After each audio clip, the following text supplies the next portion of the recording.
getting started. This is the first time we have a number of commissioners on. That's right. For the whole commission, so it's taken a little bit longer. Took us a little bit longer to get everybody in place and going.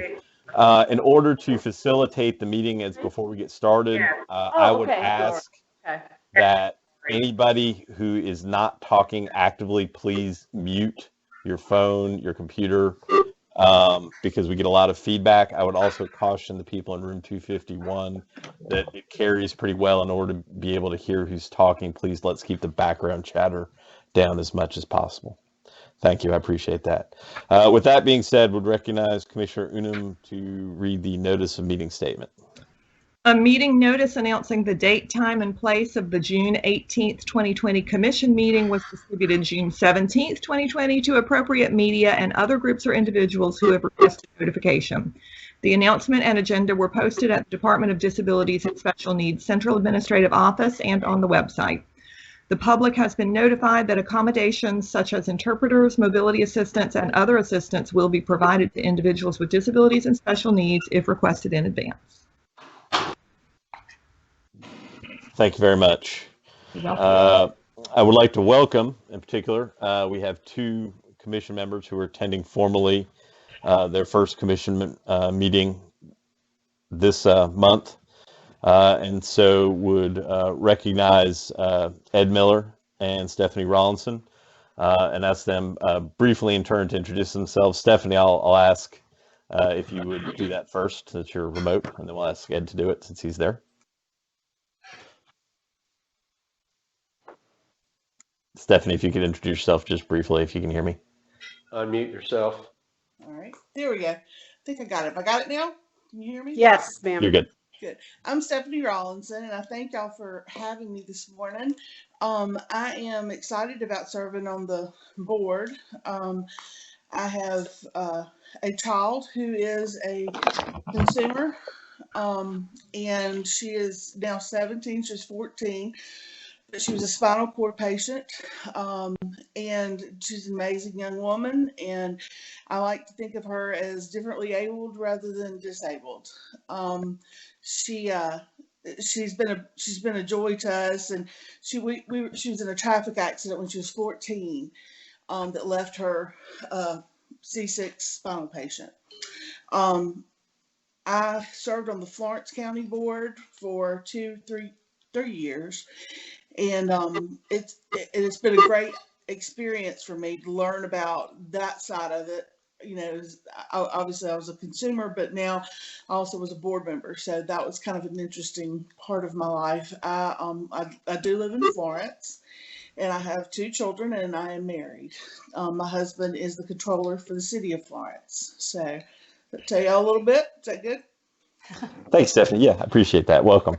And we now recognize Ed Miller for his introduction. Good morning to all. I'm better known as Ed Doc Miller, but they call me Ed Miller by way of King Street, South Carolina. If you don't know about King Street, you know about Teddy Pendergrass.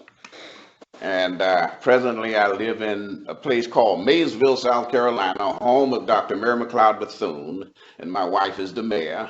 And I'm just happy to be able to serve the community here in South Carolina. Great, Ed. Thank you very much. So the next item would be the adoption of the agenda. Does anybody have any changes, additions, or modifications to the agenda as proposed? Hearing none, would then entertain a motion to adopt the agenda. So moved. Second. Okay. So we have a motion and a second. All in favor, please indicate by saying aye. Aye. Any opposed? Let the record reflect the agenda was approved unanimously. And I'm going to try to, since we are doing video, just to make sure. And if anybody does have requests an individualized vote on any matter that I don't do that on, please feel free to bring that up, and we'll do that to make sure that it's being done. Okay. Mr. Chairman. Yes, sir. Mr. Chairman, this is David Thomas, and my video went out.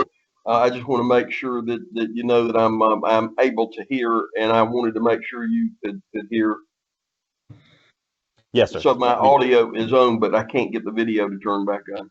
That's fine. Which might be good. I mean, you know, you don't have to look at it. So there you go. Yeah, we can hear you just fine, David. Thank you. Would then recognize Commissioner Blackwood for the invocation. Dear Heavenly Father, guide our decisions so we can do your work in due season. We shall reap if we do not lose heart or our commitment to serve the clients of DDSN and the families of South Carolina.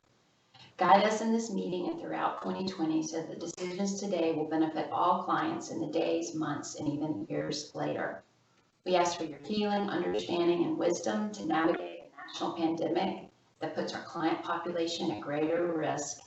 And we ask that we start listening and learning from each other because God commands us to love each other, to be the light in a dark world that is filled with anger and hate. We ask for wisdom and love to strengthen our communities and carry out your work. In Jesus' name we pray. Amen. Amen. Commissioner Blackwood. Next time on the agenda is the approval of the minutes from the May 21st, 2020 commission meeting. Does anybody have any changes, amendments, or additions to the minutes as proposed? Hearing none, would then entertain a motion. Oh, go ahead, Commissioner Malphus. I was just going to say very quickly, I guess it doesn't really need to say it. We did make an amendment to that before we approved it last time, and I didn't know if it needed to say that or not. I guess not. To the that was to the previous set of minutes, or the To the minutes that are currently there, we made to the minutes that were. I'm sorry, I'm talking about another minutes. Go ahead. I'm sorry. Okay. Go ahead. Okay. All right. Any additional questions? Okay. Would then entertain a motion to approve the minutes as presented. I move David Thomas. Second, second. Barry Malphus. Okay. All in favor, please indicate by saying aye. Aye. Any opposed? Hearing no opposition, the minutes are approved. Next on my agenda would be the commissioners' update. We'll recognize any of the commissioners if they have any update.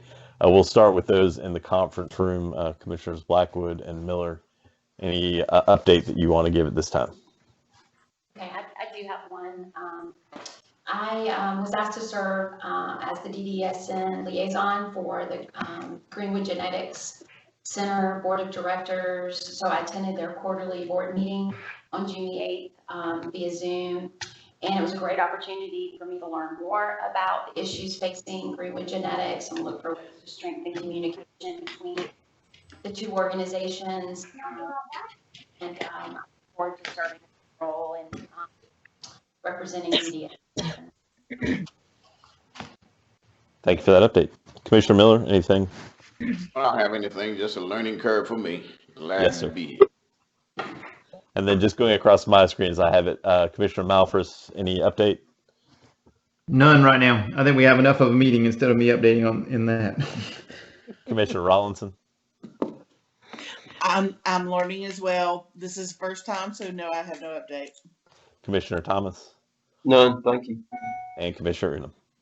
And I do a personal update. This is my commission expires this month, and I have not sought reappointment. I do appreciate that many commission members hold over their appointments until the governor has appointed a replacement, but I'm not holding over, so this is my last meeting. I have appreciated very much the opportunity to serve. I have learned an awful lot. Commissioners Miller and Rollinson, you're right, it's a big learning curve, but I have enjoyed learning more about the system. There's lots, still more for me to learn, and I look forward to being a part of the solution as we continue to make progress in South Carolina. I'll just do so from a vantage point as a parent and a citizen. So thank you very much. And thank you for your long service, Lori. Thank you, ma'am, for your service. Yes. It's been a real pleasure working Thank with you. you. We are very sorry to see you go. Thank you. Next time on the agenda is the commission committee business. The committees were very active this past month, so we will have some extended business here, I expect. First would recognize Commissioner Blackwood regarding the Finance Committee. So Finance and Audit Committee met on June 5th. No motions were made at the meeting for the commission to vote on, but I can share that we discussed were presented with various topics from the outlier funding system to updates on the state-owned facility transition plan and the update on the Van B's and I's in that transition plan as well, and then an update on the day program transition plan. So it was a very productive meeting, and we spent an hour on outliers. It's a very complicated issue that really needs more equitable scrutiny, and as we move forward, there's we discussed kind of a variety of plans, but all in all, I think we have a good plan moving forward to really improve the issues around outliers, and more importantly, that the consumers still receive the services that they need, which is ultimately why the outliers exist, to provide supports, oftentimes resources from employees of the boards to serve the consumers and what they need to be successful and safe. So moving forward, we are going to see. Chris, remind me what the next steps on the outliers are. Well, we need to identify our lot box, if you will. Yeah. Like how much funding we can have to start the process. The issue up to this point has been our inability to identify funding. We have no way of matching it or drawing down federal dollars. So it's fully state funded, and up to recently we had no cash to play with. And so that was our biggest hurdle. In addition to ensuring we had a fair path forward, because it's limited funds, you got to figure out who the winners and losers are. And so getting it right, is very important. And I think, if I recall, the last item on that particular topic was we were going to put that item back on the finance committee in 3 months, so that we can continue to talk through the process and how things are going internally, to address all the issues. And that doesn't mean it'll be idle for 3 months. We hope to have a solution well prior to that. But yeah, that would kind of be an update point. Okay, great. And then we also talked about the state-owned properties. The Legislative Oversight Committee directed DDSN to not be in the business of owning facilities and being landlords. And approximately 10% of the providers have facilities in which we do that very thing. And so we spent some time talking about how to resolve this issue, and we settled on the immediate next step is the policy committee is going to rewrite the directive regarding that specific issue about state-owned properties, and Commissioner Malcolm might have an update on that when he talks about the policy committee, because that came after the finance committee. So basically the policy committee was going to take it up as a new directive that removes the requirement for DDSN to be responsible for the majority of the expenses at the 60 owned properties, DDSN owned properties. So in addition to that, I know we talked about soon transferring the deeds, which takes time and energy and effort, but that is something that is going to be done soon as well in terms of the process of that. So we talked through a little bit about Van B's and I's, and the fact that we are working towards making that transition from, we talked originally in our last commission meeting of approving a July 1st date of when that transition is supposed to be implemented, but in the Finance and Audit Committee, The DDSN asked to move that date to October the 1st, so that they'll be ready for the transition, making sure providers have the information they need, and just really trying to set up everything for success. And so we talked about that October 1st date in the meeting, and then got an update on the day program, the transition plan regarding the COVID-19 issues that really impacted the day program funding. So we just got an update that things were still moving forward based on what we agreed on in our last commission meeting. And that's all that I have. Any questions from anyone regarding the Finance Committee report? Okay, hearing none, we'll move on to the next item on the agenda. And I would recognize Commissioner Malphris regarding the Policy Committee.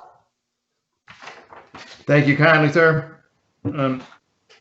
We have several policies on the Policy Committee, which Susan may need to help a little bit with some of this. I'm going to go through it as quickly as I can.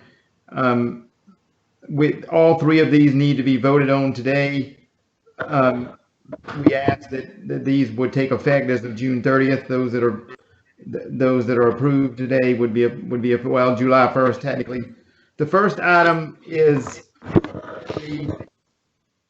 from the Policy Committee is the electronic maintenance policy. The primary things that were done in there was to move the review to 4 years for all the policies, because we have so many policies and so much work that needs to be done in the Policy Committee. It's astounding, but we are working through it, and we will continue to work through it, but it's going to take longer than most people would realize. The next thing is in that policy is that we move public comment to 10 days as opposed to 15 days where it was before, because we felt that we needed to decrease the amount of time that people needed for public comment in order to streamline the process and move. It's all in an effort to move things forward instead of just having things lay around and lay around and lay around. The next, and that's the primary things for the electronic policy. There are other things in it, but we really didn't change much else in there. I know everybody has a copy of all these policies, so when I get done, we can talk about some if we need to before we vote. The second item is a very important item as Robin was speaking of, was the maintenance contract for the 60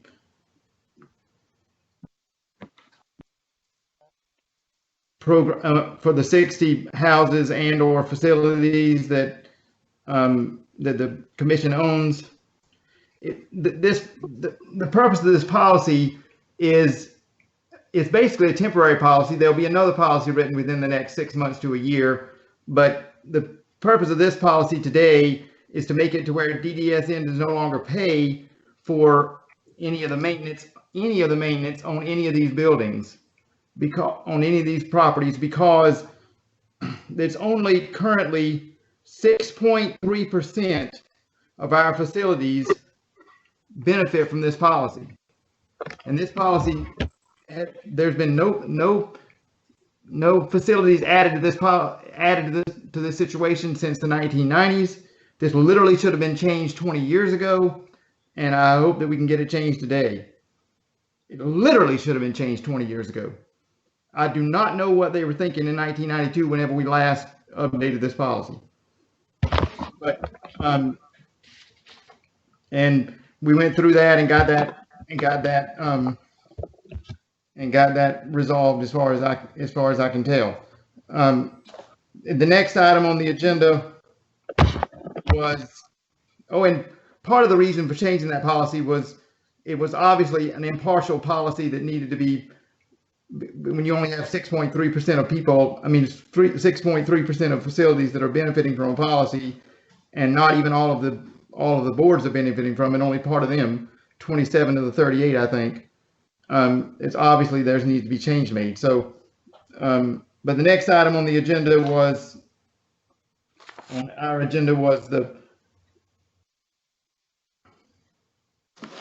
was the review of how the policy committee will be referring the policies henceforth. There's 3 ways we can do it. One is for the policy committee to go through a policy. The next is for the policy committee to defer a policy to another committee, which will be done as much as is reasonable. I believe in that too. If very much in that too. If a particular policy needs to be moved to another committee, and also the third way is for the policy committee to defer to the staff, but ultimately any policy based on what we made changes in this commission directive, ultimately any policy will be voted on at a commission meeting by the commissioners. So even if we divert it to staff, it'll still be ultimately voted on by the commission. And I do believe in diverting some of these to staff because there's just some things that are just better taken care of by staff. We'll go through those as we go along. There's a number of those that we did at the last meeting. I don't want to go through them all. If it's necessary, Susan can do that, but I don't see the necessity in it unless somebody else wants to.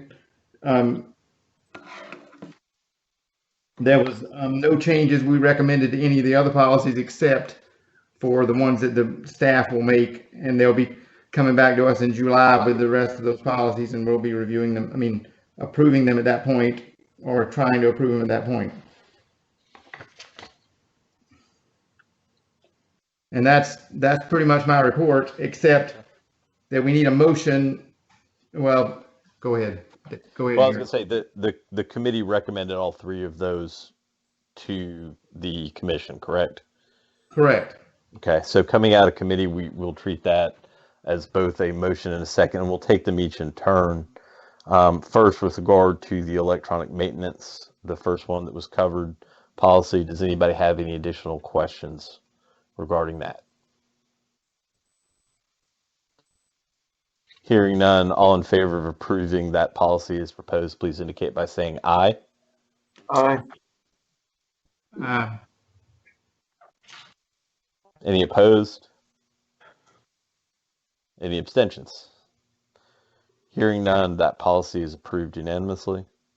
And that was 10001 DD. Yes, the electronic maintenance. Next up would be the changes to the maintenance contract. What's the number on that one, Mary, just so we can get that out there earlier? 305 DD. 305 DD. Okay. Does anybody have any additional questions about that particular policy and the changes that are proposed? Hearing none, would all in favor of that modification, please indicate by saying aye. Aye.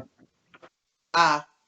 And I'm not hearing any votes from the people in 251, which is why I was making sure that their votes are coming through. Did you hear Aye. David Yeah, Thomas I say aye? I heard David. I heard Okay. those online. I did not hear the people in 251. Can we just go by individual member and the people in 251? That would probably be good. Robin Aye. and Ed. Aye. Any opposed? Any abstentions? Hearing none, that policy is approved. Excuse me. And the last is the referral policy. As outlined, any further questions or discussions regarding that particular policy and changes? And Mary, can you give me that number as well, please? It's a procedure. Procedure, okay. Yeah, it's the procedure for the policy committee on policy directives and standards review procedure is the name of it. So that is a procedure as named, just there. Any further questions regarding that one or discussion regarding that one? Hearing none, all in favor, please indicate by saying aye. Aye. And in 251, Ed, this time we'll alternate. Aye. And Robin. Okay. Any in opposition? Any abstentions? Hearing none, that procedure is approved by the commission. I would Anything just, for- Oh, I go would ahead, just Brad. like to very quickly thank Susan for her efforts in those, particularly in those, in the policy committee in general, but in those three policies, and we are, and the We have another, the 73502 DD, relative family members serving as paid caregivers of respite sitters. Respite services, sorry. That was another one we discussed at the policy committee, and it was approved through the policy committee. Susan, I'm gonna let you speak to that one to remind everybody what it was. That is on page 36 that. packet. Well, that's true. Well, it was, that one was approved without change. I'm sorry, I didn't say that.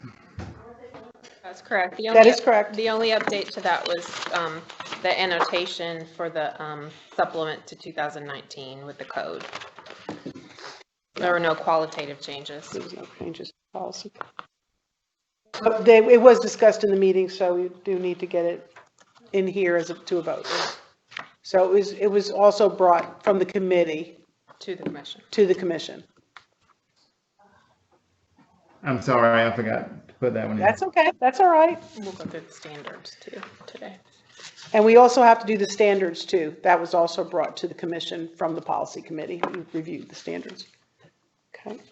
Well, I thought the standards was part of that procedure. No, the procedure is just how we bring policies through the policy committee for review. Yes, we're referring to the standards, community inclusive residential services, residential habilitation, and residential licensing, which are included in the commission binders. So Well, right I now we're thought on page 36. I thought that was referred those were referred to the well, so y'all are ready for us to vote on them too, then? Y'all don't need any more time as a, No. They were discussed in the policy committee, and they were approved to Yes. move on to the commission Yes. as a motion and a second out of the committee. I don't recall that, but okay. Okay, that's fine. So if we can go back to 73502 DD on page 36, relative family members serving as paid providers of respite services. Now that it's in front of me, I can see it. Okay. So that came out of, Gary, that came out of the committee as a motion and a second, so. Okay, thank you. And it takes us a little bit longer since we have to scroll up and down. I know, I'm sorry. No, we're saving trees, so that's fine. As far as the paper usage, that makes a lot of sense. So, okay. So it's my understanding then that the policy committee did vote on this particular one and recommended it to the commission, correct? That's right. Okay, all right. This Any one further- we did, yes. Right. Any further discussion or questions with regards to? Chairman, for some reason I'm blanking out on it, and I'm a member of the committee. I apologize profusely. Exactly what does it do? Could y'all refresh my memory a little bit? Susan, I'd recognize you were married to Go ahead, clarify we'll that just for read us. from the minutes. Sure. So in summary, the request was made for the committee members of the policy committee to approve the recommended version. The recommended version, again, we have a review cycle, so it was due for review. And the only change made to the directive in question was to update the code citation, just to make sure that that was up to date. But this covers kind of the definition of who can and cannot provide respite services in coordination with the requirements of the Department of Health and Human Services. So that was discussed. And we got into the whole issue about why family members were permitted to provide respite, and if Right. you're a legal guardian and all that. Right. If you want a refresher, that might jar your memory a little bit. Right. There was Yeah. one about that in particular. Do they well, I don't want to get too technical. I mean, if it went through committee, then that's fine. I probably need some specialized help on how these payments are working during the COVID thing, and how people are getting paid, and by what amounts, and how does it compare to what we were doing. That whole thing's become kind of a blur to me. So I'll work on that after committee, and and do my own homework. Okay, and we're here to answer any questions you have in the interim. I mean, you can call anytime. Oh, yeah. You all Okay. have been excellent in answering my questions. I really appreciate that. Thank you. David, does that That's refresh fine. your- Yes, sir. That's fine. Any further questions, discussions regarding? I don't have any more. Okay. Then have all in favor of the amendment, please indicate by saying aye. Aye. And in 251, I think Robin, you're up first. And Ed. Aye. Aye. All right. Any opposed? Any abstentions? Okay, so that amendment is approved. And then the next item to take up out of committee was which one? Staff, The- remind me. Licensing standards for the community inclusive residential supports. That is page 40 of your packet. And again, just as a reminder, that was reviewed in committee and approved for presentation today. The changes inserted within the standards bring us into compliance with the requirements of the home and community-based services settings regulation. All right. Any questions regarding those standards? Okay, hearing none. All in favor of the standards as amended, please indicate by saying aye. Aye. Aye. Any opposed? And sorry, I didn't recognize 251. If you guys want to vote, to make sure we get your vote on the record. Ed Miller, aye. Thank you. Any opposed? Any abstentions? All right, that is then approved. Okay.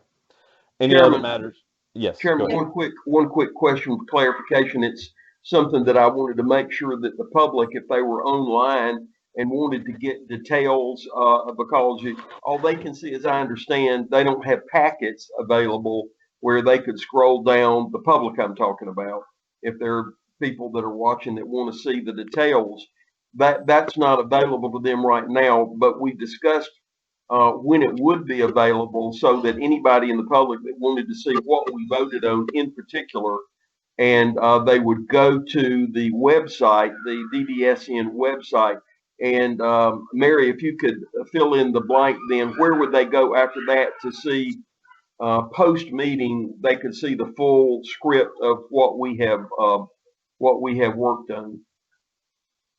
In the website under About Us, there's you scroll down in there, commission, and then on the commission page, to your, I mean, if I'm facing my screen to the right, you've got everything with regards to the commission meetings on there, the agendas, the meeting minutes, and all the packets. And by the way, anything we're talking about with regards to standards and habilitation standards are posted also online in our section under standards. So once you vote on this, we will upload the standards, and there they would be. And also, these standards. Go ahead, sir. Let me just ask one quick question. They would be available about what time today? 1 o'clock or 5 o'clock or something like that? Are you referring to the minutes with all of these materials or the All posting? the details of what is available to us that we voted on would be available to the public. It's going to be uploaded on that and available to the public. They could go online and see it when? Today? Well, the standards will be loaded as soon as we can get them up there after you vote on them. So sometime, I would say by the morning.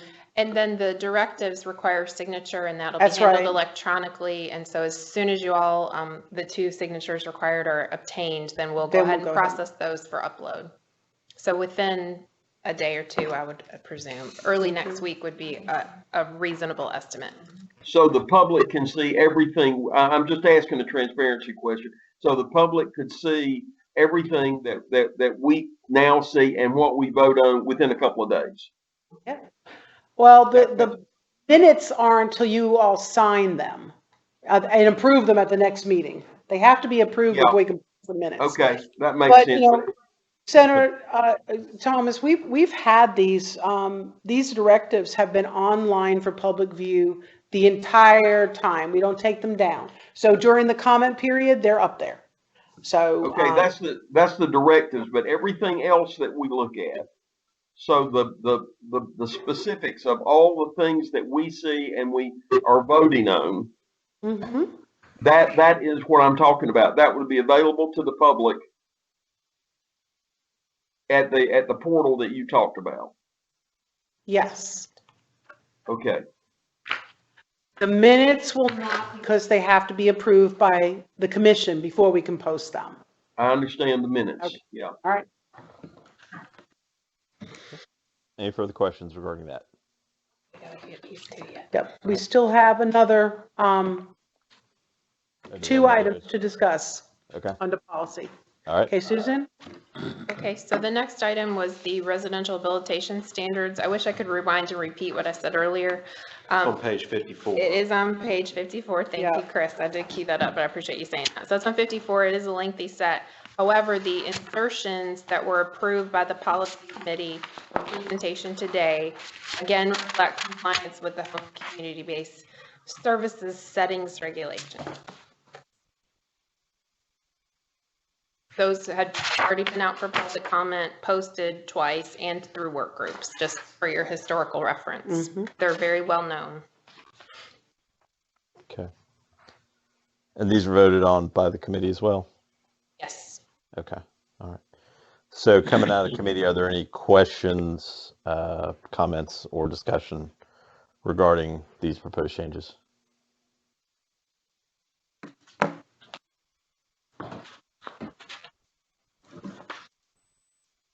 Hearing none, would all in favor please indicate by saying aye?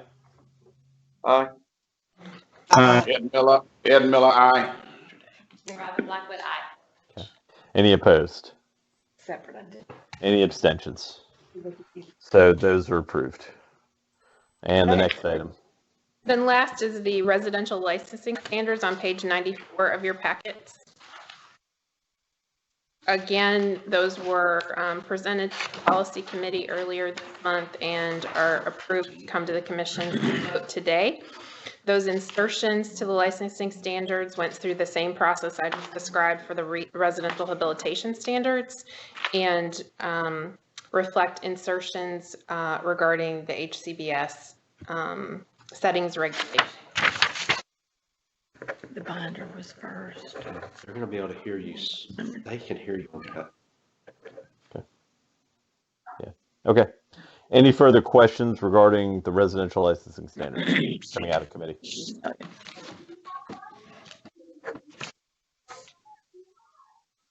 Okay. All in favor, please. All in favor of approving those standards as proposed. Goodness, can't talk. Please indicate by saying aye. Aye.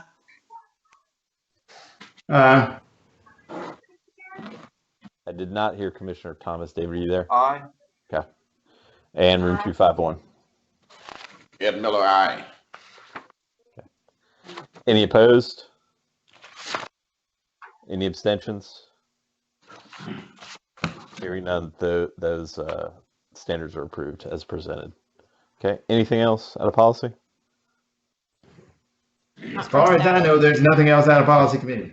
What I'd recommend going forward, maybe within, and I know we like to keep the agenda fairly tight, but since we are making greater use of both the finance and the policy committee, if we're running into having more than 3 things, we probably ought to list those down on the agenda. I think going forward, just so we all can sort of track it a little bit more easily. We will do that. Does that work for everybody? Mhm. Yeah, in addition, we will make sure that y'all have the, kind of like that the basic minutes of the meeting, so you have it in hand, okay? That's probably helpful as well. Okay. All right, any other questions or comments? Yeah. Now, it's just so we can all track it. I think it's easier so we have an idea. So, okay. Well, as we go through this policy committee, we're going to be going through a lot of policies, so it is going to get confusing. I agree. Yep. Anything else rising out of committees that I haven't covered so far? Okay. With Commissioner Unum regretfully stepping back, we will, and the appointment of 2 new commissioners, we get to do reassignments as far as the voting members, and this would be what this is. These would be the voting members of each subcommittee. Obviously, anyone is welcome to attend, and we had really good attendance on both of the committees. But as far as the voting members, I would appoint to policy Commissioners Malfris, Thomas, and Rollinson, and would ask Commissioner Malfris to continue to serve as the chairman of that subcommittee. For finance, I am appointing Commissioners Blackwood, Miller, and Malfris, and would ask Commissioner Blackwood to continue to serve as chairman of that committee. And to legislative, I will be appointing Commissioners Thomas, Miller, and Rollinson, and would ask Commissioner Thomas to be the chair of that particular committee. Anyone have any questions or complaints regarding the committee appointments? Not saying I'm going to change them, but you can complain if you want to. Any comments, any questions about that? Okay. I don't have any. Do you have any? No. Okay, and I would just ask that staff make sure to make that note. If you need me to redo that, let me know. I've got it written down, but let's just make sure that that's in the minutes reflected as well, because I often have to refer back to that. Mr. Chairman, can you repeat the Finance Committee? Yes, ma'am. Finance Committee will be Commissioners Blackwood, Miller, and Malfris.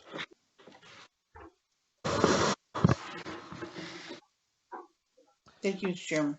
With Commissioner Blackwood serving as the chairman of that particular subcommittee. Any other questions? Okay. I believe that takes care of the commission committee business. Next, moving on to the old business section. First, we recognize Pat Malley for our COVID-19 update and report. Good morning.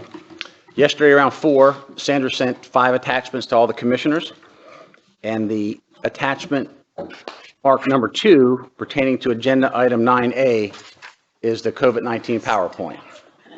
So I'll give you a second to find that if you have it out there. I have more slides and time available, so I will be moving through them at a quick clip. But we do think it's important that the commissioners get a feel for the COVID-19's impact on the DDSN delivery system, as well as everyone individually. So I assume everybody has it, and I will go to slide number 2. Slide number 2 is just a quick snapshot of cases in South Carolina, the U.S., and worldwide. And when I looked at this and I presented it, it just goes to show you that the first case in this country was on January 22nd. The first one in South Carolina was March 6th. So it feels like we've been in COVID-19 for a long, long time, when in fact it's been 3.5 months in South Carolina. And so when you look at those numbers in that short time frame, it is startling. To slide number 3, which is where I want to camp out for a minute, because this is the most important information pertaining to positive cases of COVID-19 in our system. If you look at the chart, it's not too busy.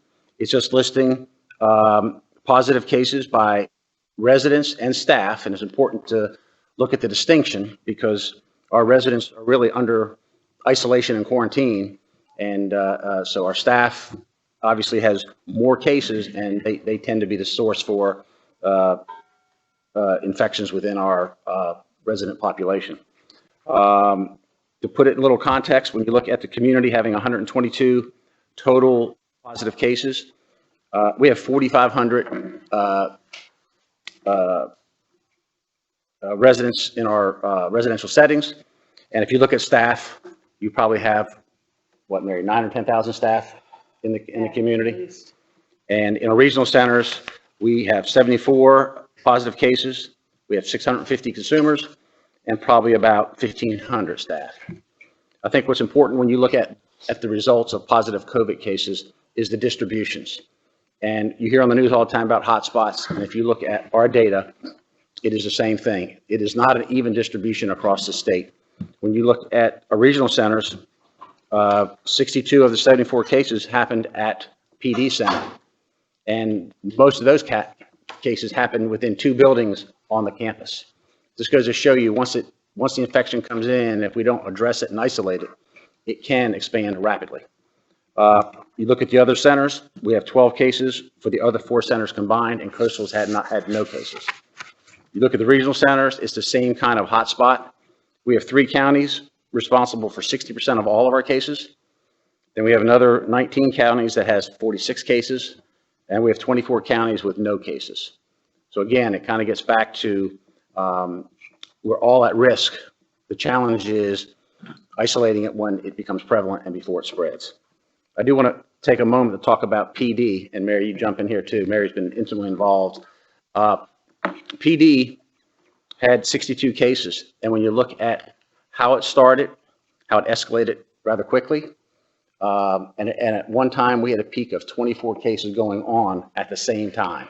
So when you have 24 cases in a campus with 330 consumers and staff, the risk of it escalating is high.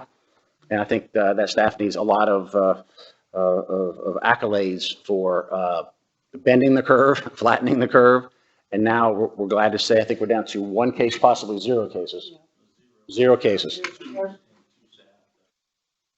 Yeah. 2 staff in recovery, 0 cases now. And Amy McLean, a nurse that helps with all that medical stuff. She's the administrator there, and she has done an incredible job. Her team's done an incredible job. So we do need to say thank you to them.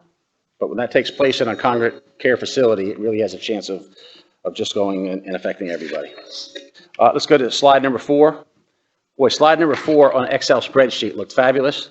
When you put it on a PowerPoint, it loses its oomph. But listen, that's what narratively describe it, because it really tells you something about the system. What this is about, it's about the community's positive cases, and it shows 2 things. One, it shows the solid blue and orange lines. It's just the aggregate cases over time. But those little gray lines, which come up horribly on the PowerPoint, are very important, because what they show is the regression analysis to show that early on in the community, in early April and mid-April, we really had a upward trending cases.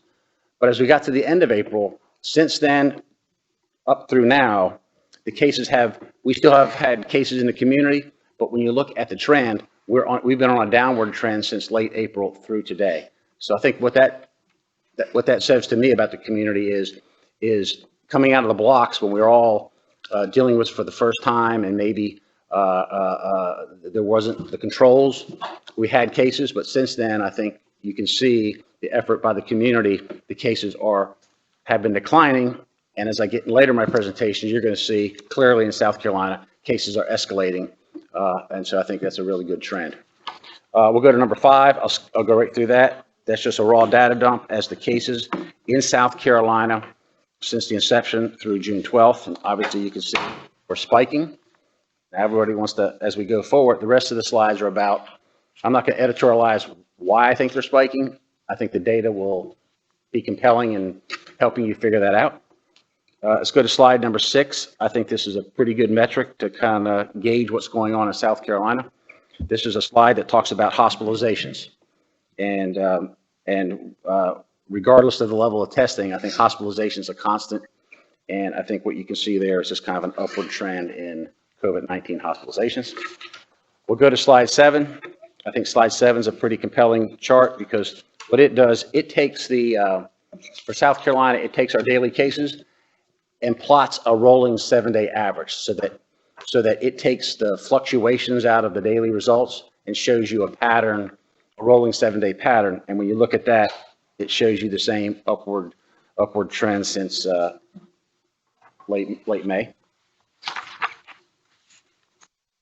Slide 8, South Carolina, same 7-day rolling average for deaths. And I think this is a good news chart, where if the cases are rolling upwards, the deaths are on a 7-day average rolling in a negative direction. So I think that's a testament to our medical community dealing with this issue. Slide number 9. Slide number 9 and 10 go together, and I look at these. They were the most compelling to me to tell me what's going on today. Slide number 9 is South Carolina testing, number of tests provided per week. And if you look at the last 4 blocks on slide number 9, it looks like testing has been pretty consistent for the last 4 weeks with a little bit dip in 3. And then if you go to page 10, which is a slide of cases per week, you can see the last 4 weeks, they've been escalating. So when you see on the news, people are saying, hey, are the cases going up because it's testing or not testing? I think what this data suggests is testing has been pretty steady for the last 4 weeks and cases have been going up.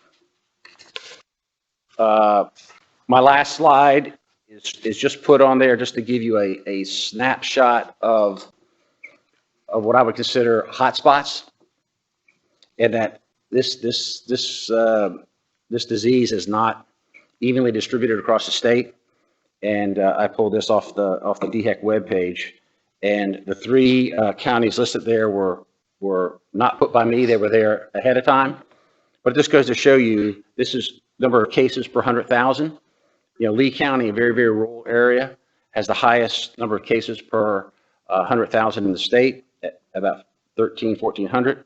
And yet we have no COVID cases in residential settings in Lee County. So that's just to paint the picture of it is affecting people differently throughout the state. I want to touch on 3 more things before I wrap up. 1, on PPE.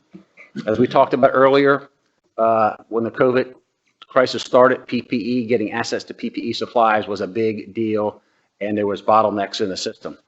I think we can safely say that the shortages that we saw earlier have been remedied. There's plenty of access to PPEs throughout the state. Rufus tells me the only PPE that is a little bit tough to get is disposable gowns. What we have seen is that if a provider gets its first COVID case, it might be a little bit behind the power curve in PPEs. And what happens there, they'll call us and Rufus will get in his car and deliver enough PPEs to catch them up because they're not used to how much it consumes with a single COVID case. As far as the staff here, we're talking about state government reopening. We are now in phase 1. From about March 20th through the beginning of phase 1, we had about 25% of central office staff reporting to duty, and everybody else was working remotely. And I will add that we had 1,500 people in the regional centers that reported every day since March 16th, and they've done a lot of great work. State government's going to open in 3 phases. Phase 1, which is what we're in now, is kind of a warm-up phase. We've added a few more people to central office. Phase 2 is scheduled to start in early July, and it will be decided by Department of Administration and DHEC. And at that time, our plans are in place to increase staffing to 50% in central office to start working our way back to normal operations. And we'll maintain that level plus or minus depending on how good we social distance and conditions on the ground of COVID-19. And phase 3 will start when the biggest criteria for phase 3 is when schools reopened and DHEC approves it, phase 3 will start. But it was contingent upon schools reopening, and so we don't anticipate phase 3 till certainly late August or September. We have to play that by ear. Mary, you want to jump in there?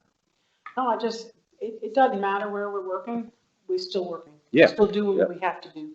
The executive team is in here every day, as we have been from the beginning, and people call for help. I think it was the last one, Calhoun County, we gave them their gowns and masks to get them over that hump. So yeah, we're still here. There we go. And so that's a quick snapshot. Any questions?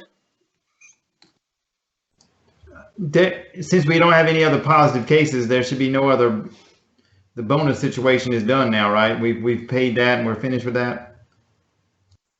No, I think we still have positive cases, and we anticipate getting positive cases. It's just positive cases we had high level of positive cases in April. Cases are down, but cases are still going on both in the community and the residential settings and in the regional centers. But that's, I mean, as far as the PD center, we would anticipate, because they're still identifying cases in that area, that the odds are we're probably going to see another case or two. Right, but not to that So extent. just that option to be able to pay that when that occurs is still on the table. We don't just say, we're not. In other words, if someone has to work with somebody who has COVID, they would get the pay increase, which, by the way, is, is $3 an hour increase.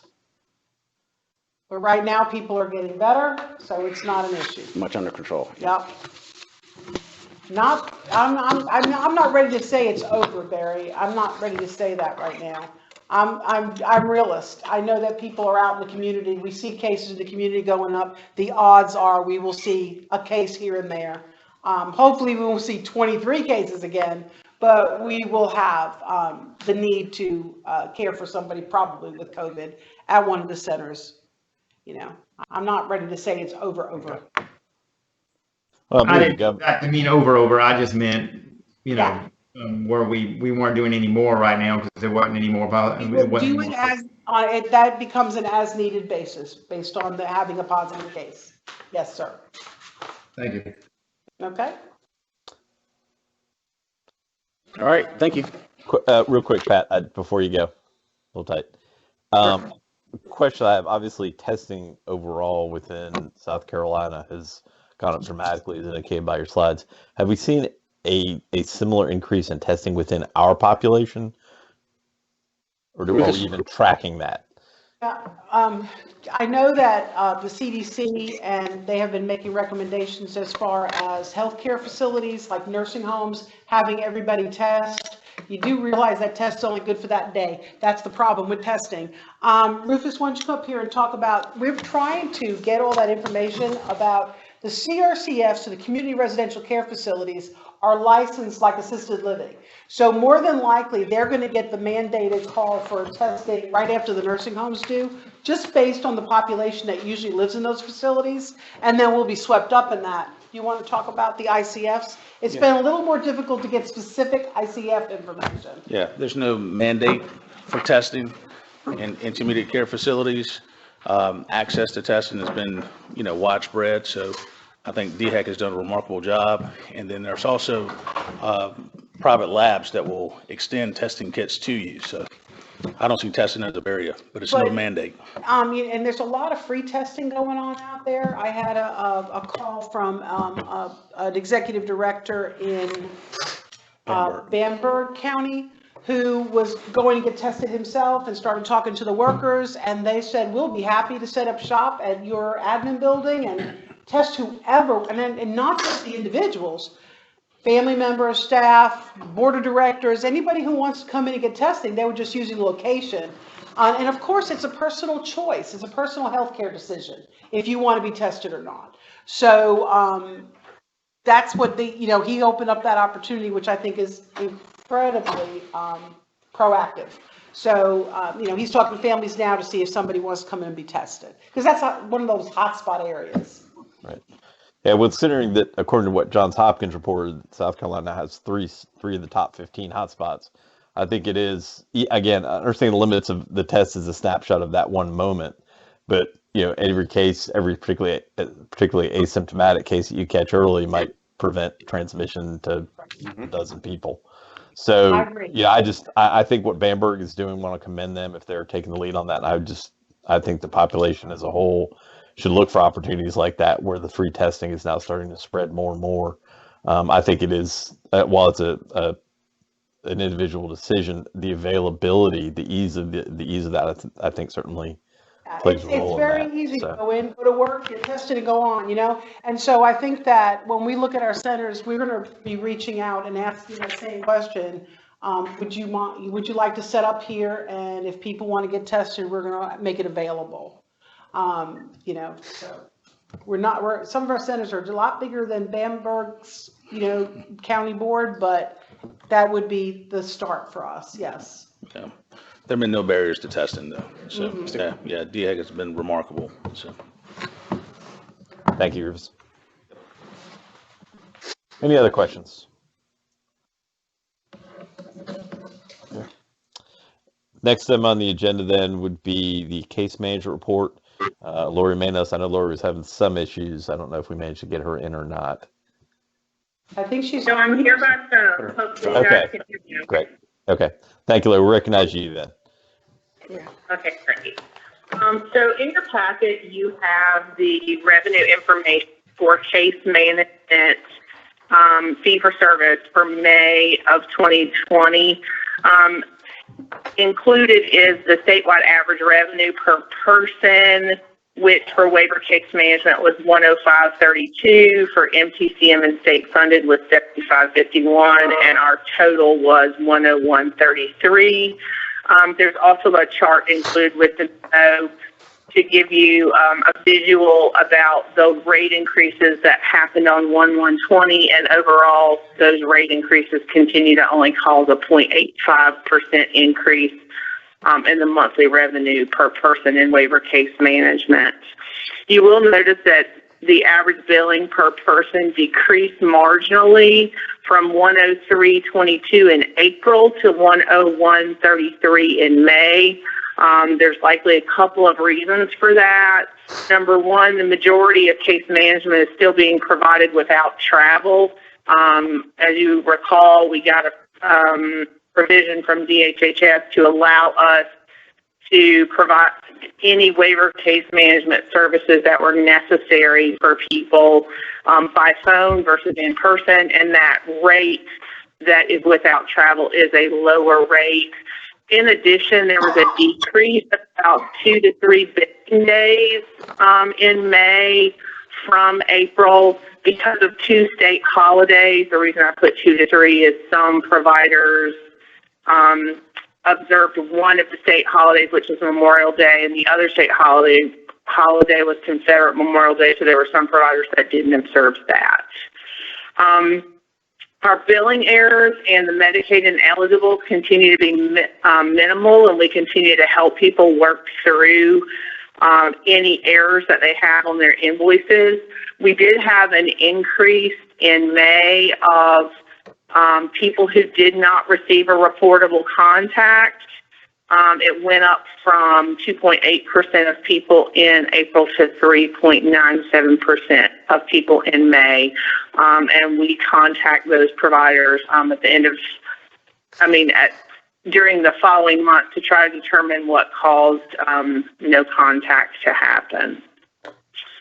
So we have adapted our service delivery during the COVID-19 crisis. Like I said, most of the case management activities are continuing to be completed telephonically. We do have some providers that are doing a few face-to-face contacts while maintaining social distancing, things like having visits in people's front yards, and making sure that they're away from each other. So we also continue to get in requests for waiver case management limit exceptions, and we've seen that streamline be very helpful to people.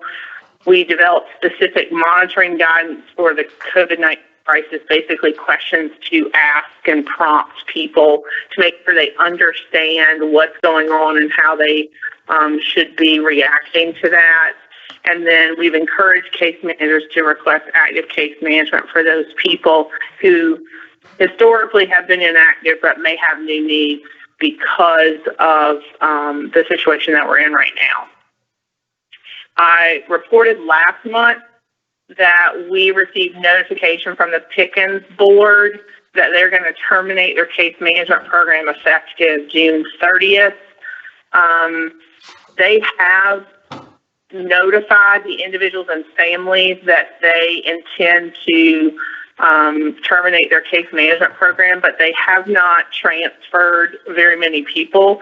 Pickens has agreed, however, to extend the provision of case management past June 30th if necessary to make sure that people are transitioned smoothly. So we're working with them individually to get that done.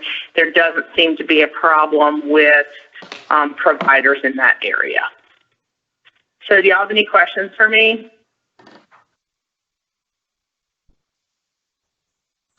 You probably don't know how many people were not served in last month, do you? How many people did not gave a contact. I do know it was 482 people. Thank you. Okay. And when you reach out as far as to try to discover why, and that number's been under 5%, I think, for a while. Yep. Is there any sort of grouping as to why that's not happening? Is there a chunk of that that's just people just aren't responding when we try to get in touch with them? Is there a chunk that just nobody reached out? What sort of things are you seeing as sort of the reasons why we're not having contact with nearly 500 people? Okay, so there doesn't seem to be one glaring reason. It's usually a group of reasons, but the things the reasons that tend to come up every time are people who don't respond to contacts. You know, we tend to have a percentage of our population who moves very frequently and changes phone numbers very frequently. So what happens is, from month to month, they might be living in a different place, they might have a different phone number, and sometimes it's just a matter of they're still trying to locate people, right? They're trying to find them. Sometimes they're leaving messages, people aren't calling back. It becomes even more difficult in the environment that we're in now because if we didn't have this whole, COVID-19 crisis, people would kind of drive to places and look for people. And now it's really more just kind of a call around, look for people. Unfortunately, sometimes it's a matter of vacancies at a provider and they just didn't do it. Those are the ones where we really try to provide some technical assistance and say, hey, that's not a reason for making this, for missing your contact. It's a compliance issue. And then we also run into situations where enrollments occur at odd times during the month. And this is real technical, but I'm just going to try to give you an example.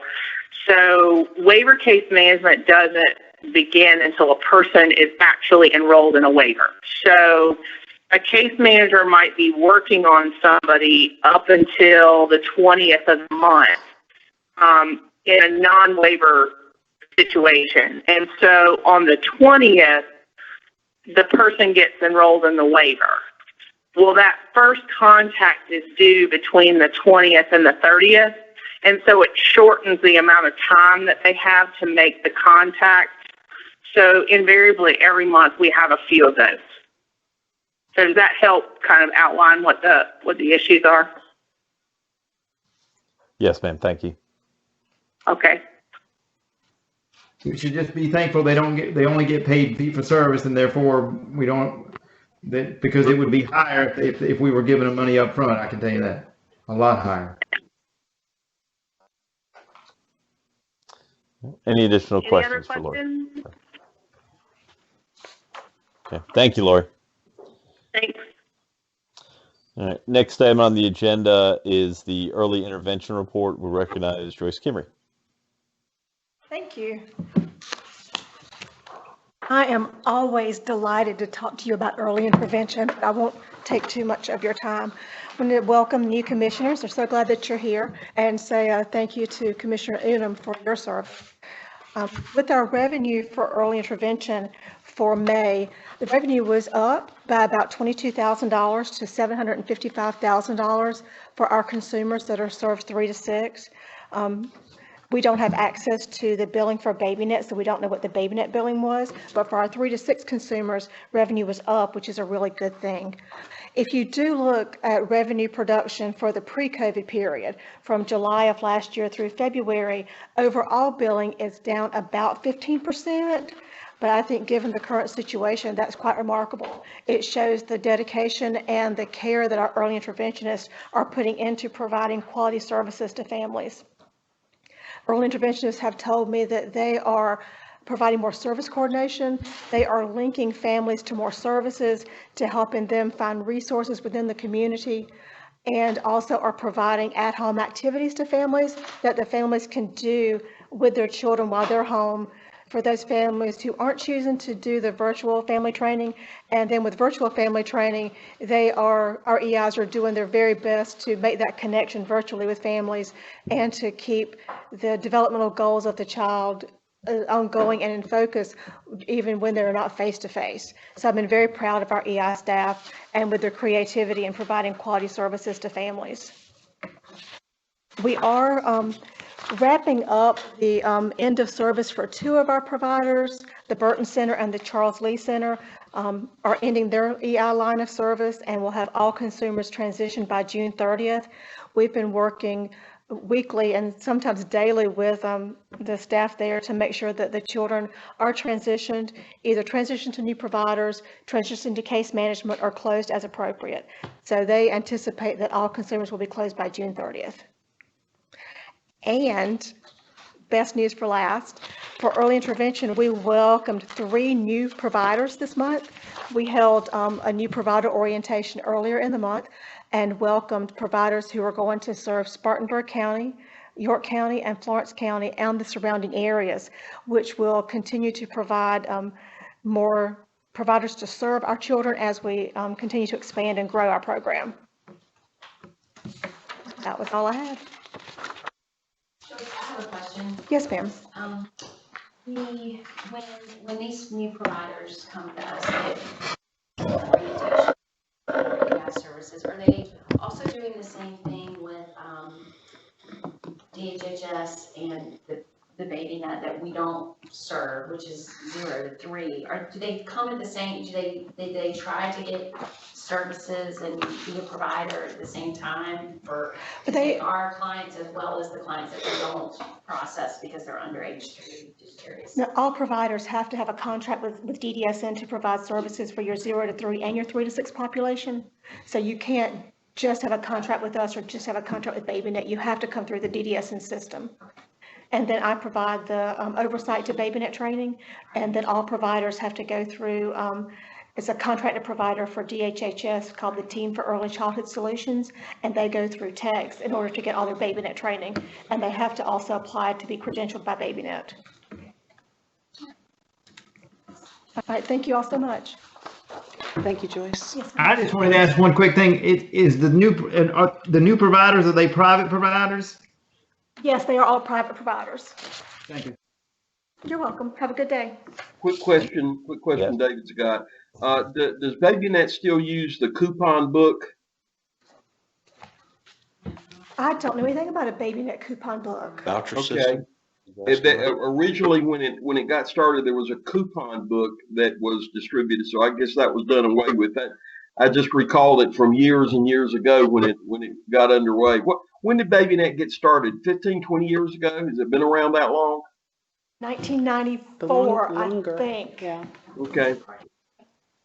That was 30 years, 30 years. Yeah, 15 years. Okay.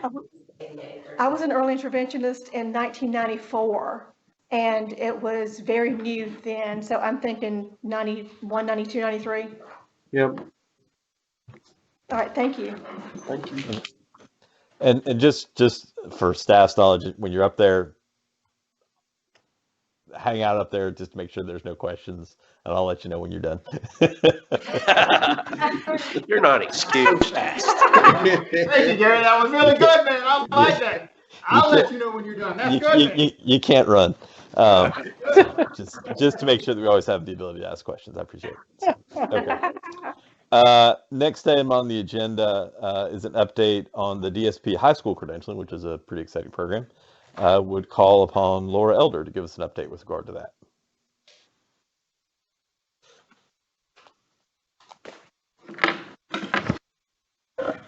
Good morning. I'm Laura Elder, and I am the Director of Post-Secondary Transition here at DDSN.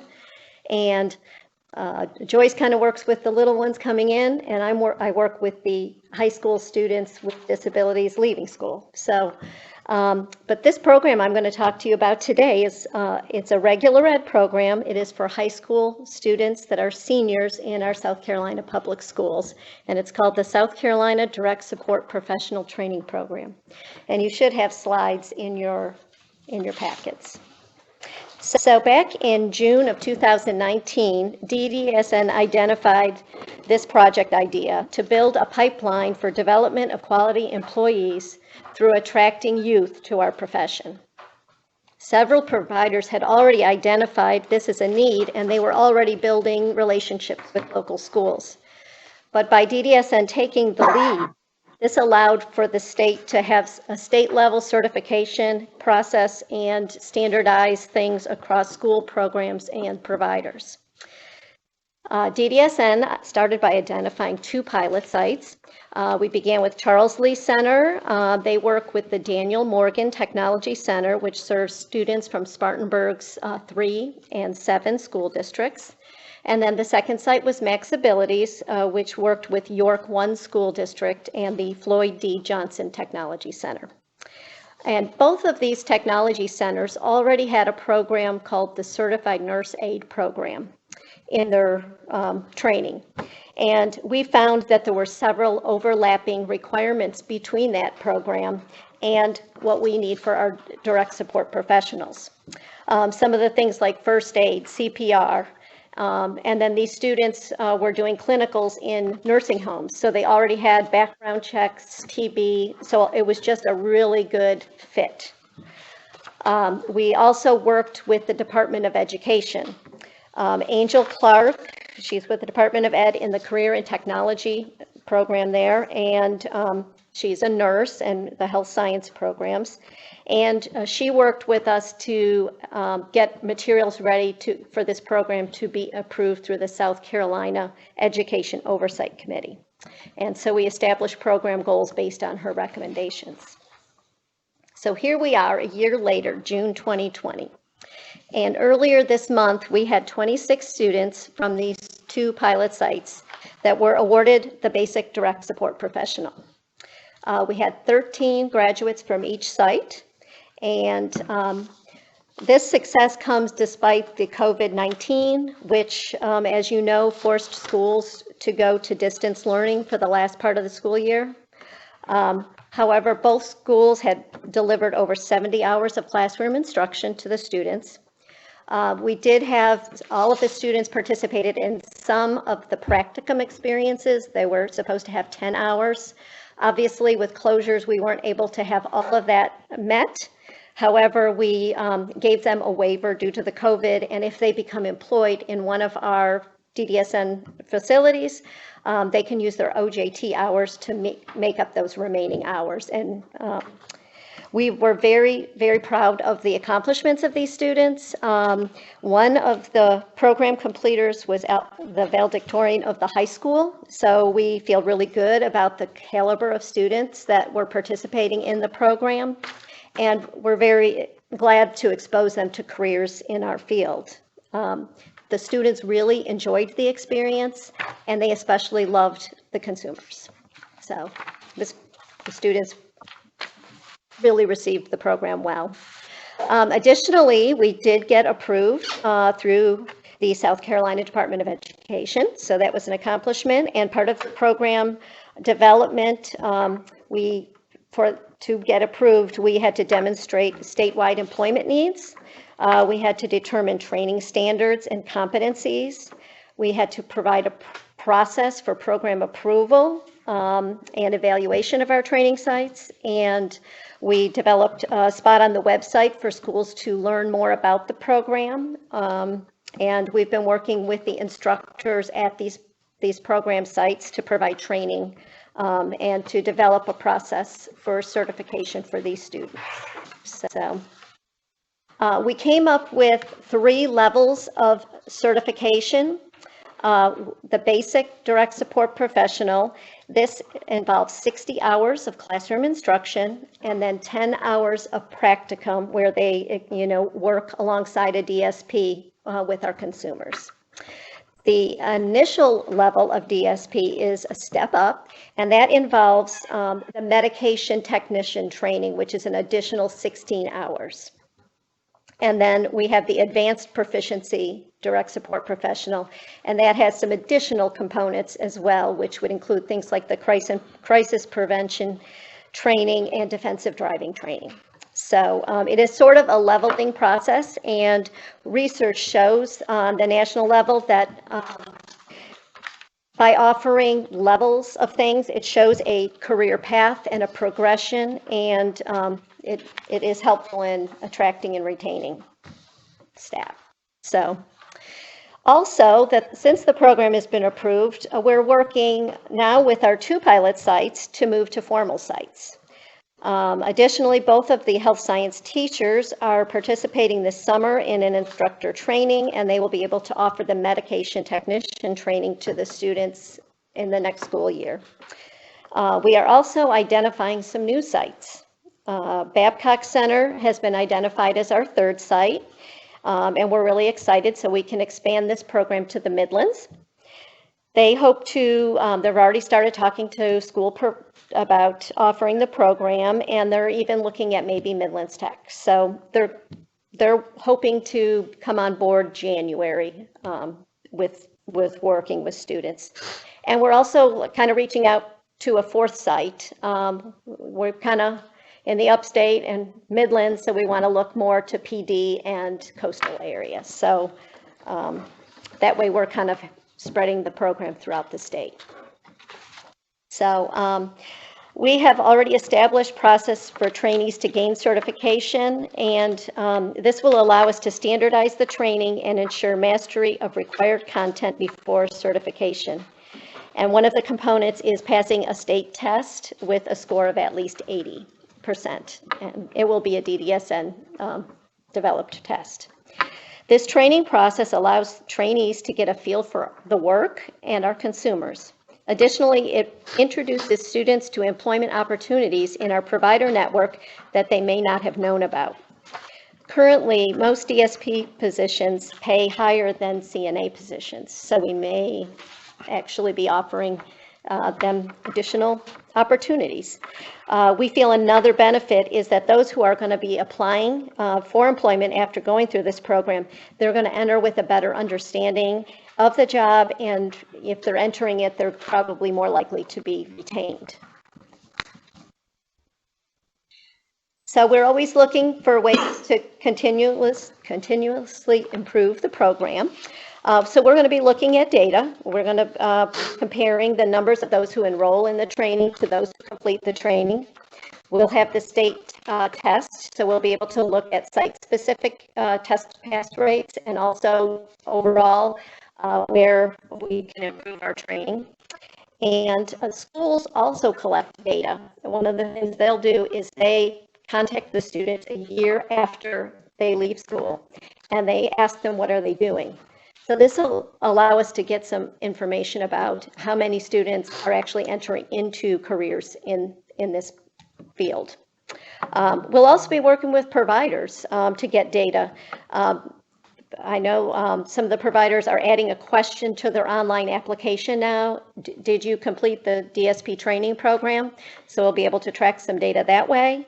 And periodically we can survey the providers just to get information about hiring and things and how they feel the students are prepared. So that's kind of a quick overview of the program. It's very exciting. It's been very well received by both providers and the schools. Are there any questions about this? Look, this is all new to me. Now, this does not involve some new contract with somebody, does it? I mean, with an entity of some kind of not-for-profit or something like that. This is. The school districts are kind of partnering with local providers because the students need to have, opportunities to do their practicum hours. So some of those on the local level, they're doing some memorandums of understanding, and schools and providers do these things quite frequently. So so that is part of the application process. If you want to apply to DDSN as a school district with a program, you're going to have to show us that you've kind of got a relationship and have a memorandum of understanding with that agent, with that. How would those providers be paid? The providers are not being paid. They have been doing this because they are going to be hopefully getting employees. And Okay. actually, they've enjoyed, some of the trainers have really enjoyed going and working with the students. So they're gaining from it. And then these classes have also been going to the facilities, and it's been kind of beneficial to the staff there as well. So it's kind of just a nice community partnership. Okay, there's no financial exposure for DDSN by engaging in this then. It's No, all, sir. We're already using staff that we have that have been working with the schools on transition all this time. So we just use their understanding of the Department of Ed and the educational system. They're already on our staff. Okay. This is a response to the identification of a DSP employment issue. We don't have enough of them. And not only that, we also identified that there's a middle management and an upper management issue because folks don't even know really that our field exists. So it was our way to also spread that information and tell kids in high school, there's this career out there that you work with people with disabilities and you help people. And so getting to go in and speak to the school, because I started as a DSP, a couple of the executive directors that are involved in it started as DSPs, to be able to tell a student body, this is where we started. I started here without a degree.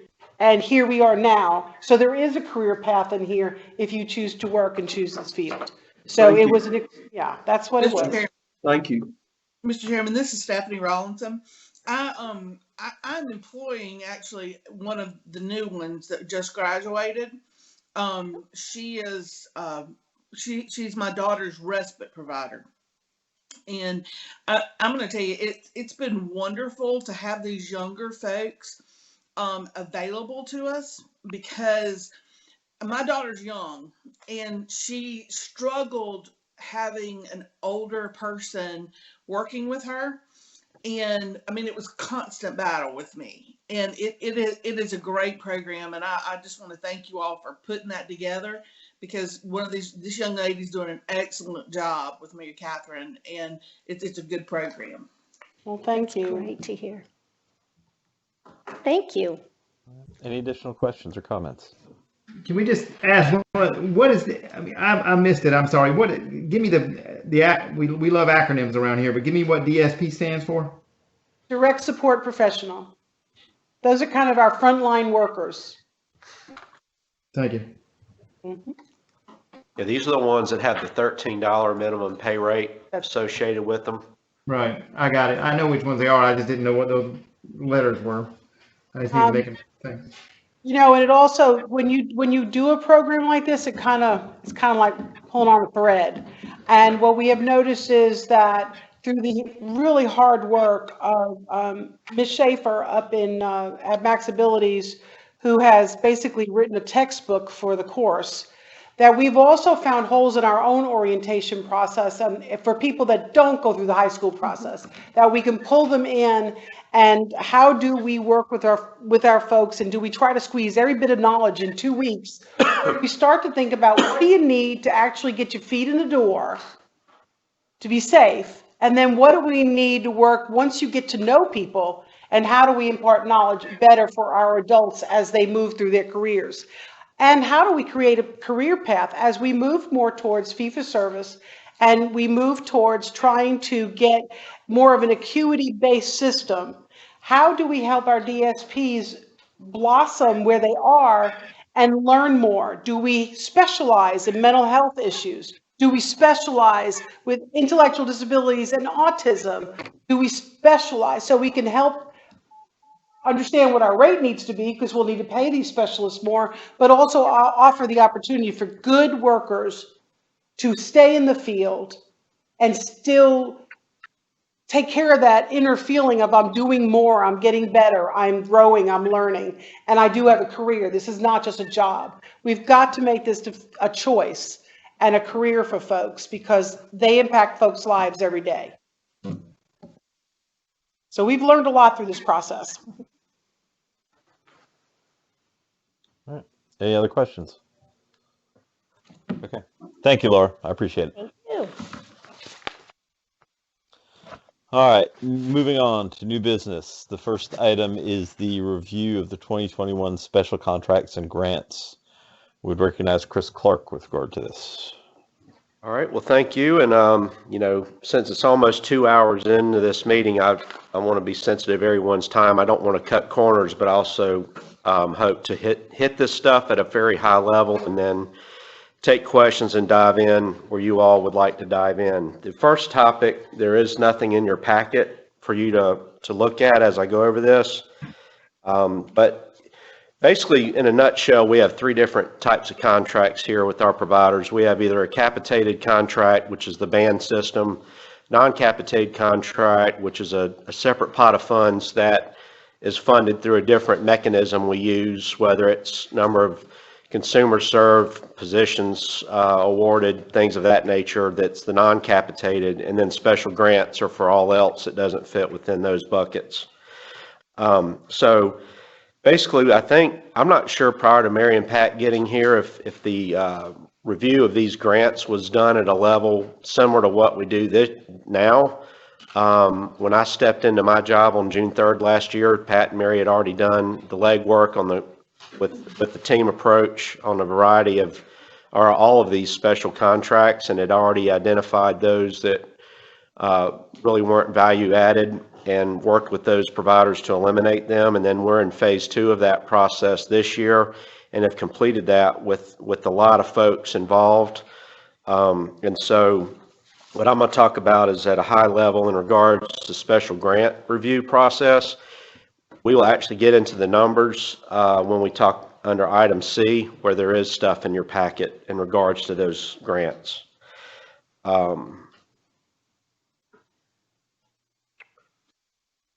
don't even know what that note says.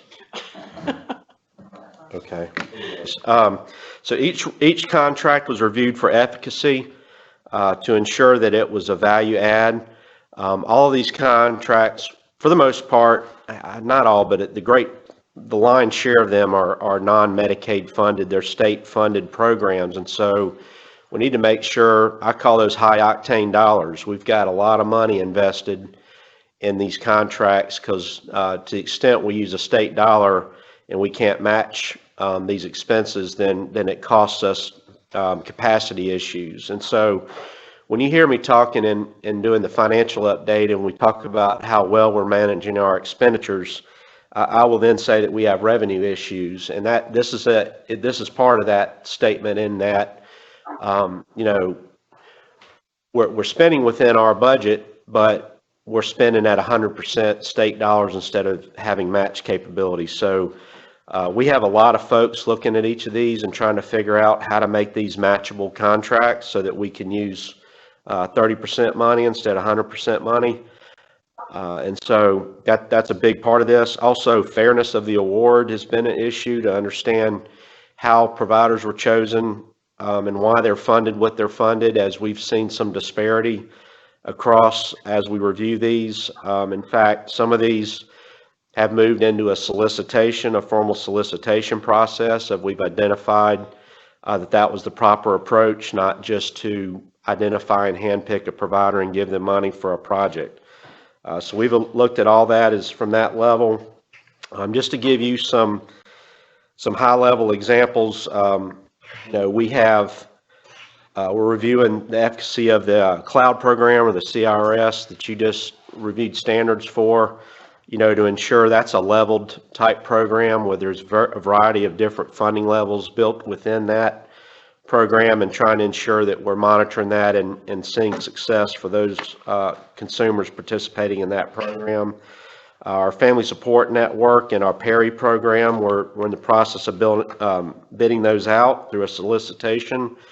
Some of those we have to run through the materials management office. I've got my procurement director here, Candace Golston. If y'all have questions in regards to the procurement process. We also have eliminated a variety of contracts that we determined just weren't viable or weren't providing a benefit. We also, Rufus and one of our new employees has spent a lot of time looking at Medicaid eligibility, underlying QPL, state-funded, high management type homes and medically fragile homes and things of that nature.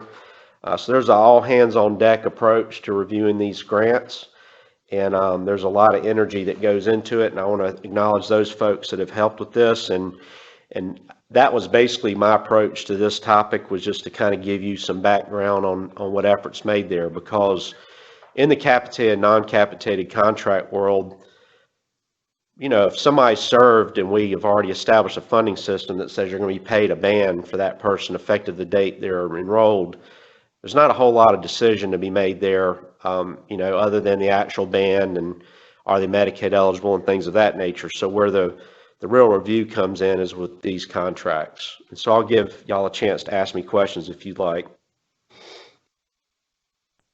What would you say the difference between an outlier and a special contract would be? An outlier?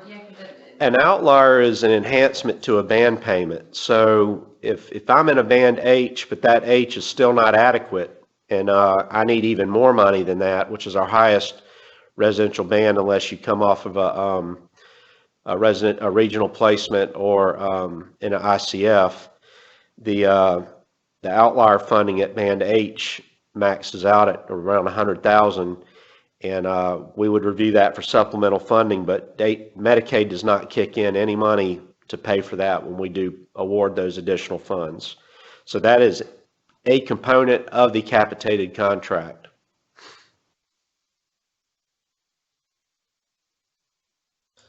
Any other questions? So an outlier is part of capitated, and this is not. This is a special thing outside of that. Correct. Yeah, so it's part of capitated, but it's still state funds. It's in addition to the band. Quick question: Do we have some system for? Can you hear me, David? Here, we can. Do we have some system in place for regularly monitoring or auditing? I guess might be the right word. The grants, to make sure, since they're sort of outside the system in a sense, that there's a real success in the grant program. So 2 or 3 years ago, I'd say no to that question, but Mary and Pat and Susan Beck led a real extraneous, really good effort to try to build in these monitorship tools, and we've taken even another step this year in really dictating even format of reports that we want to get in, so that we have a consistent product, so that if they have quarterly reports or any other type of reporting requirement, that is specifically annotated in the contract and monitored and reviewed by our operational folks. And then a lot of these have expense requirements as well, so we may monitor it from a spending perspective in fiscal.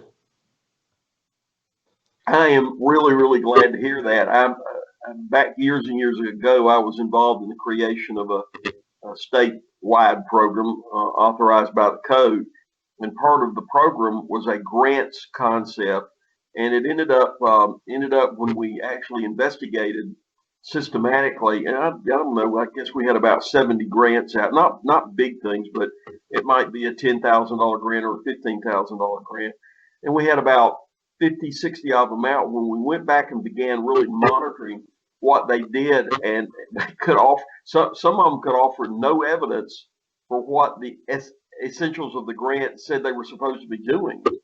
Yeah, that's what Mary and them found last year. David, that's exactly what we found. We started looking into some of these things. They were supposed to have deliverables in a report, and it was kind of like a rote. It was almost like a template report that they would submit, so we couldn't really look at those deliverables. But I'm not saying that they're all tight yet. We've got a couple of programs, something like follow along job coach for some folks that we have, that the simple way is not to really have a grant per se, but to do fee-for-service for which we are for the issue. So we're flipping that from a grant format to a fee-for-service format. You know, of all the things that we had a 4-part program. It had to do with litter program and beautification.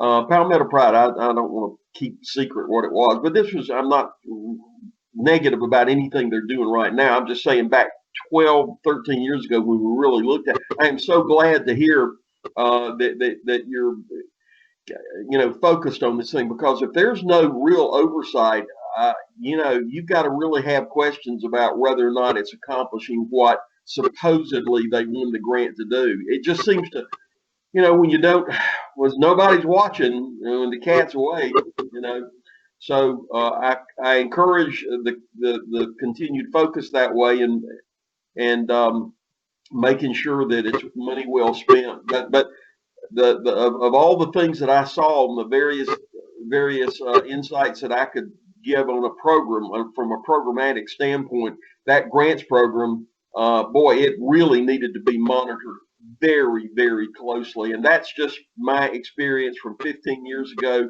I'm sure they're doing a great job now and all, but thank you very much for focusing on it. Actually, that monitorship is not just limited to the grants program. We have found that we've had to beef up monitorship on everything.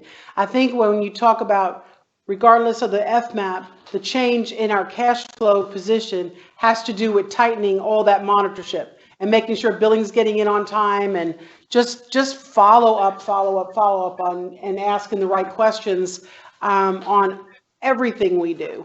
So that's how that kind of turns around. And because we do have a revenue problem, and if we are going to be spending that money, we want to make sure we're getting a product for it. Yeah. So, Yeah. Okay, thank you. Thank you. Any additional questions? All right.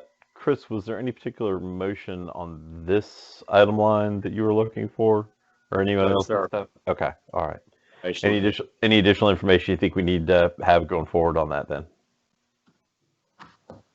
No, I'm going to dig into do it a little bit deeper here under item C.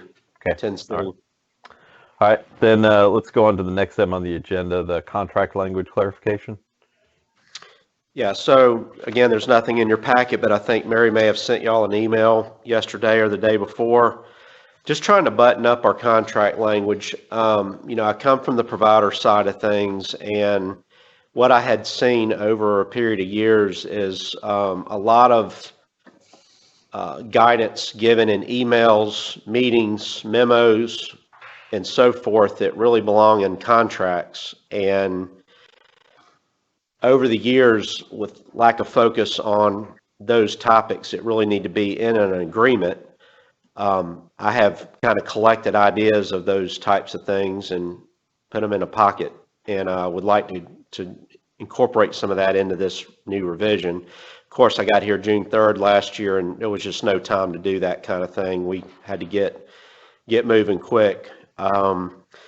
Additionally, there's just a lot of clarification needed in the contract. With my years of experience reading it and being in the system, I still, as I read the contracts, I recognize that there's not enough clarity in some areas to really understand what the rules are. So there's just a host of different things. One good example I will give you is the definition of operating reserve. We say that boards can maintain 3 months operating reserve. There are no details about what an operating reserve is. So you've got a lot of providers that think that's their cash balance, and it's not. And so I'm leaning on experience and how we've settled that over the last 20 years.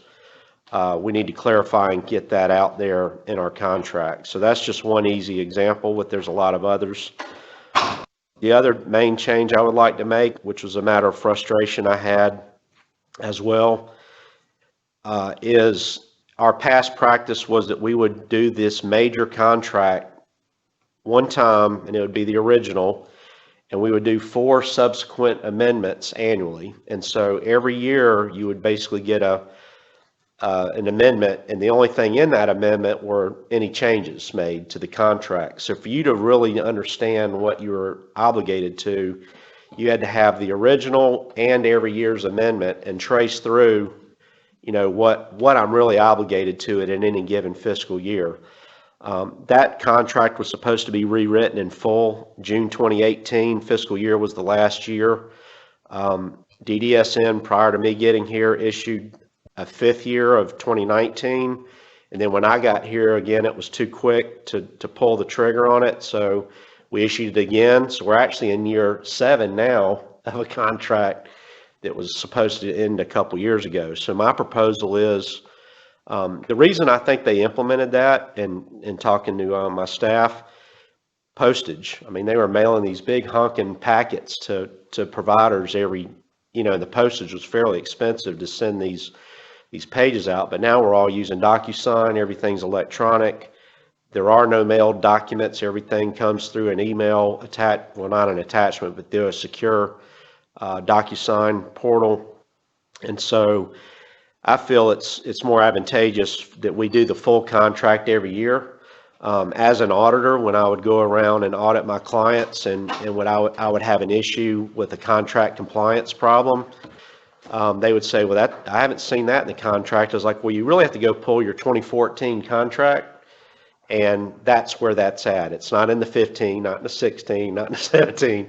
So just issuing that full contract language annually will allow us to ensure compliance, make sure that anybody that's brand new to the system has a full, they can easily just grab this year's contract and know exactly what they need to do.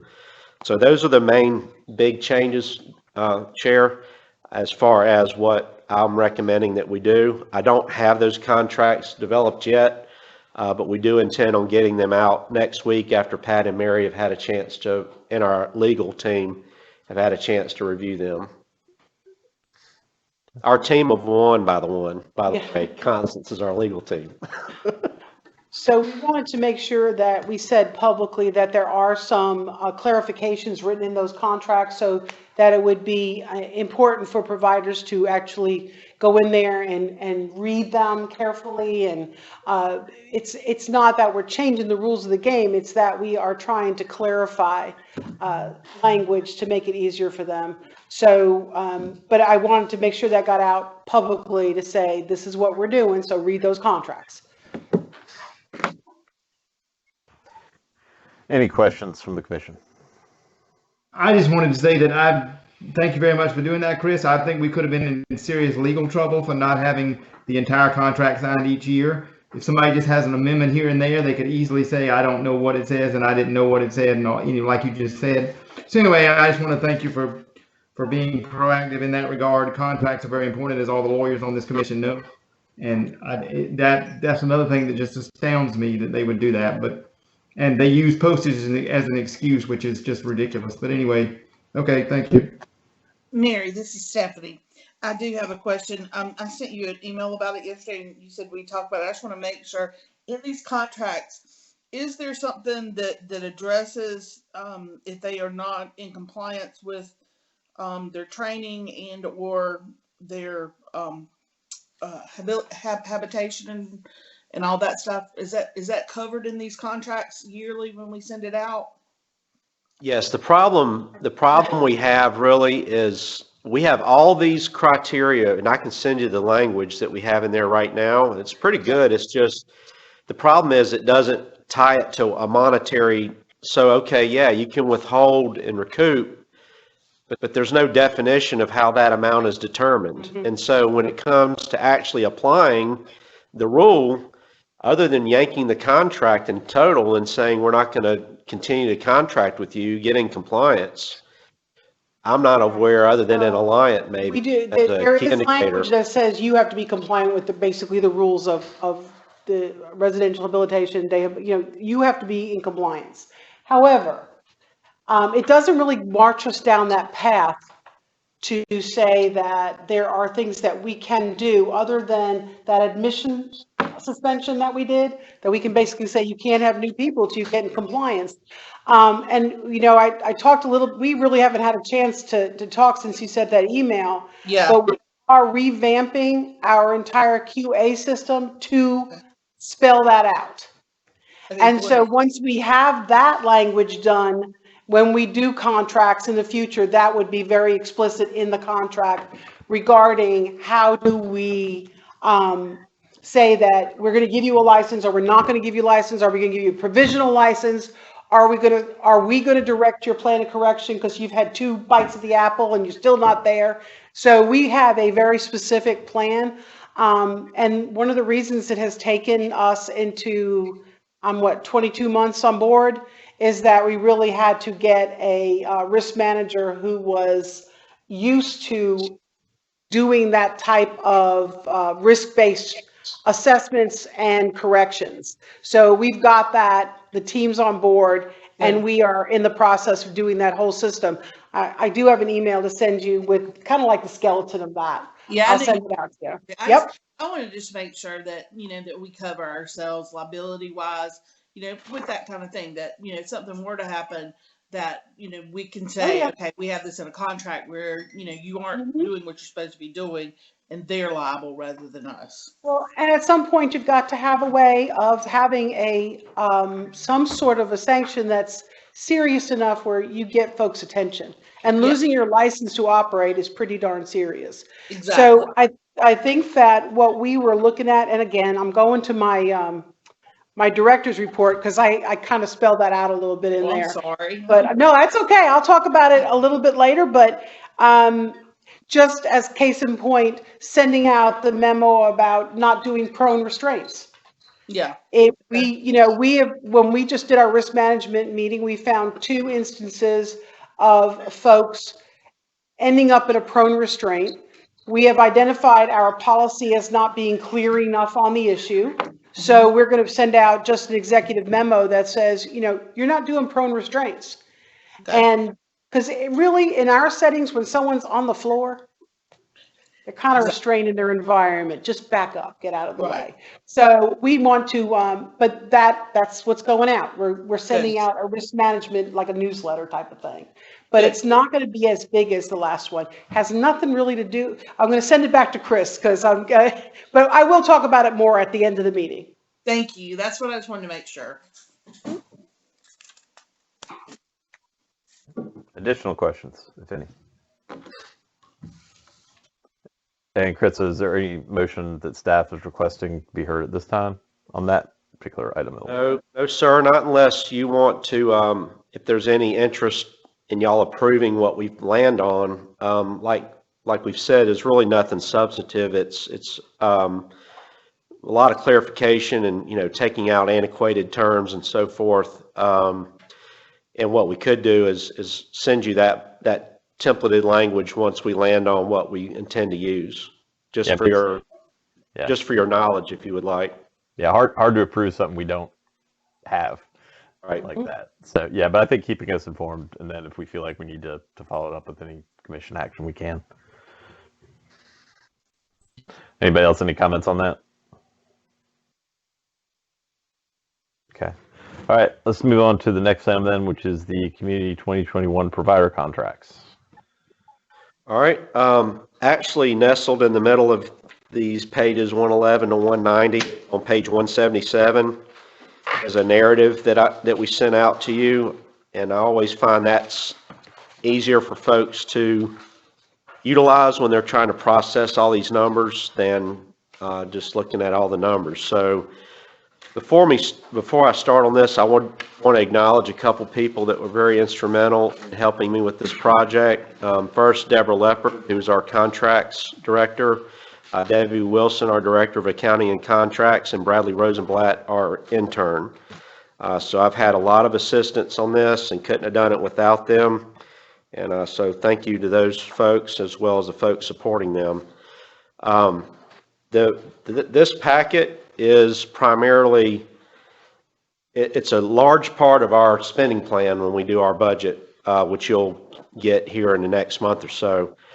The vast majority of these contracts are simply taking head count of everybody served at every agency and applying our funding system to those statistics. And so it's basically just math at that point. And then there are others that are like the special grants that we were talking about that are a little bit more involved in that.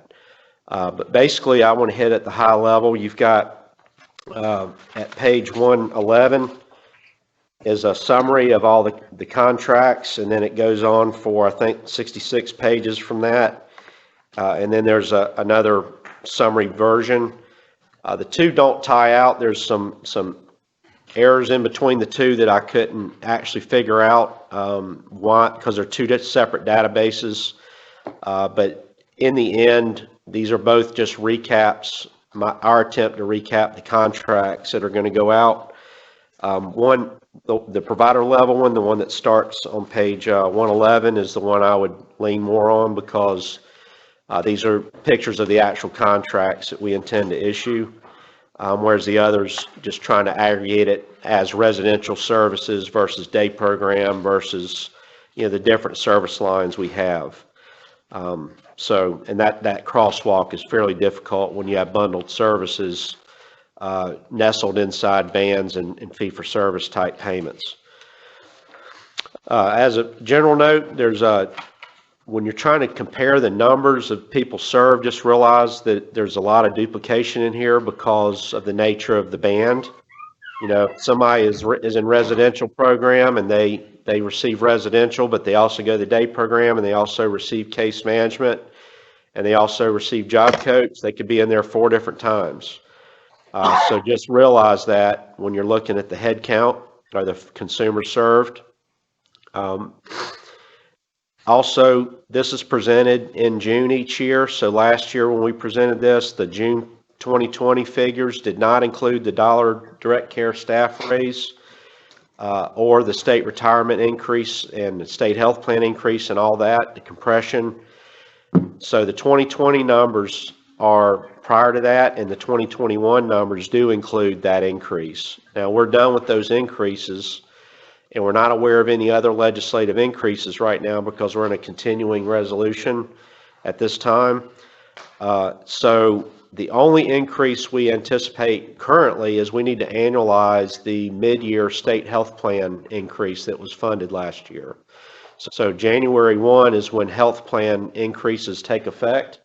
And when we funded that last year, we only gave providers 6 months of that funding, and we have to roll that forward and annualize that. And we have not done that yet because we want to see what other band changes may come up as the General Assembly comes back into session to review the budget.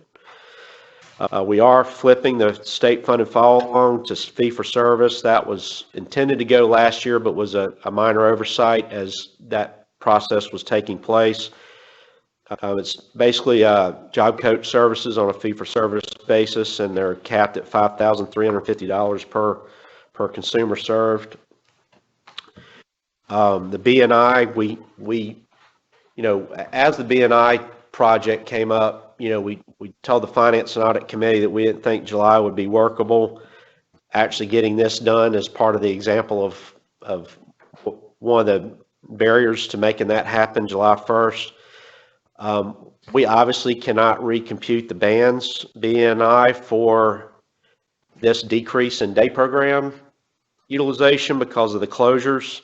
So we really had very little choice other than fully funding band Bs and Is in our opening contracts. So that's what this is presenting to you, with the intention of flipping those in October, at which time, we will take all that funding out October 1st to June 30 and replace it with the fee-for-service mechanism.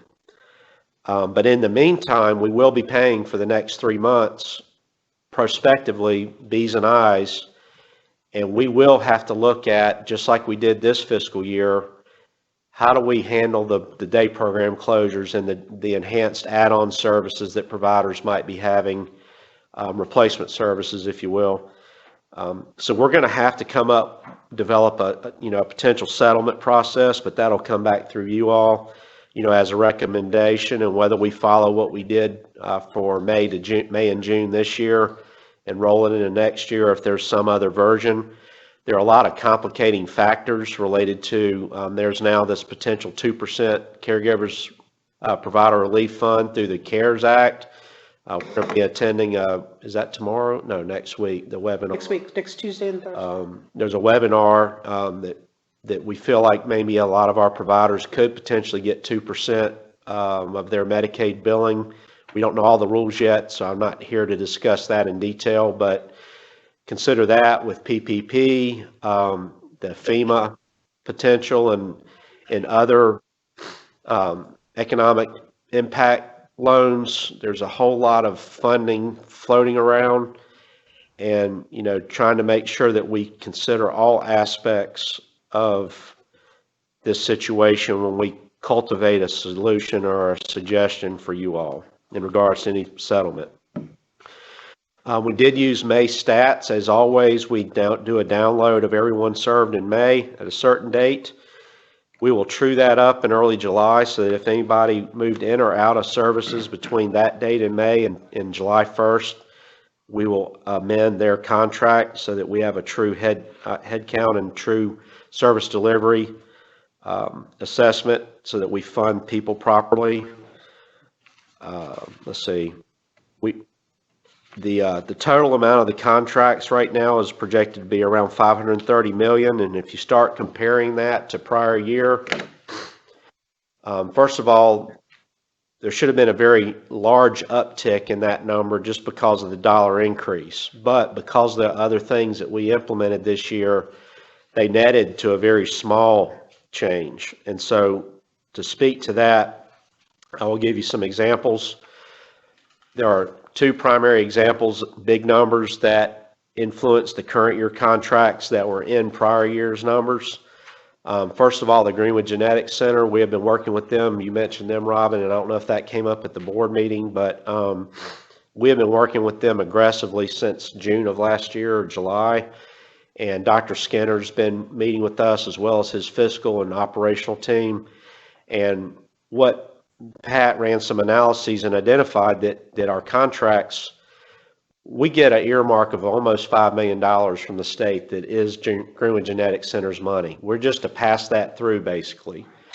To the extent they can utilize that as a match for federal fee-for-service, they can leverage that money just like we can so they can turn it into a larger pot of money.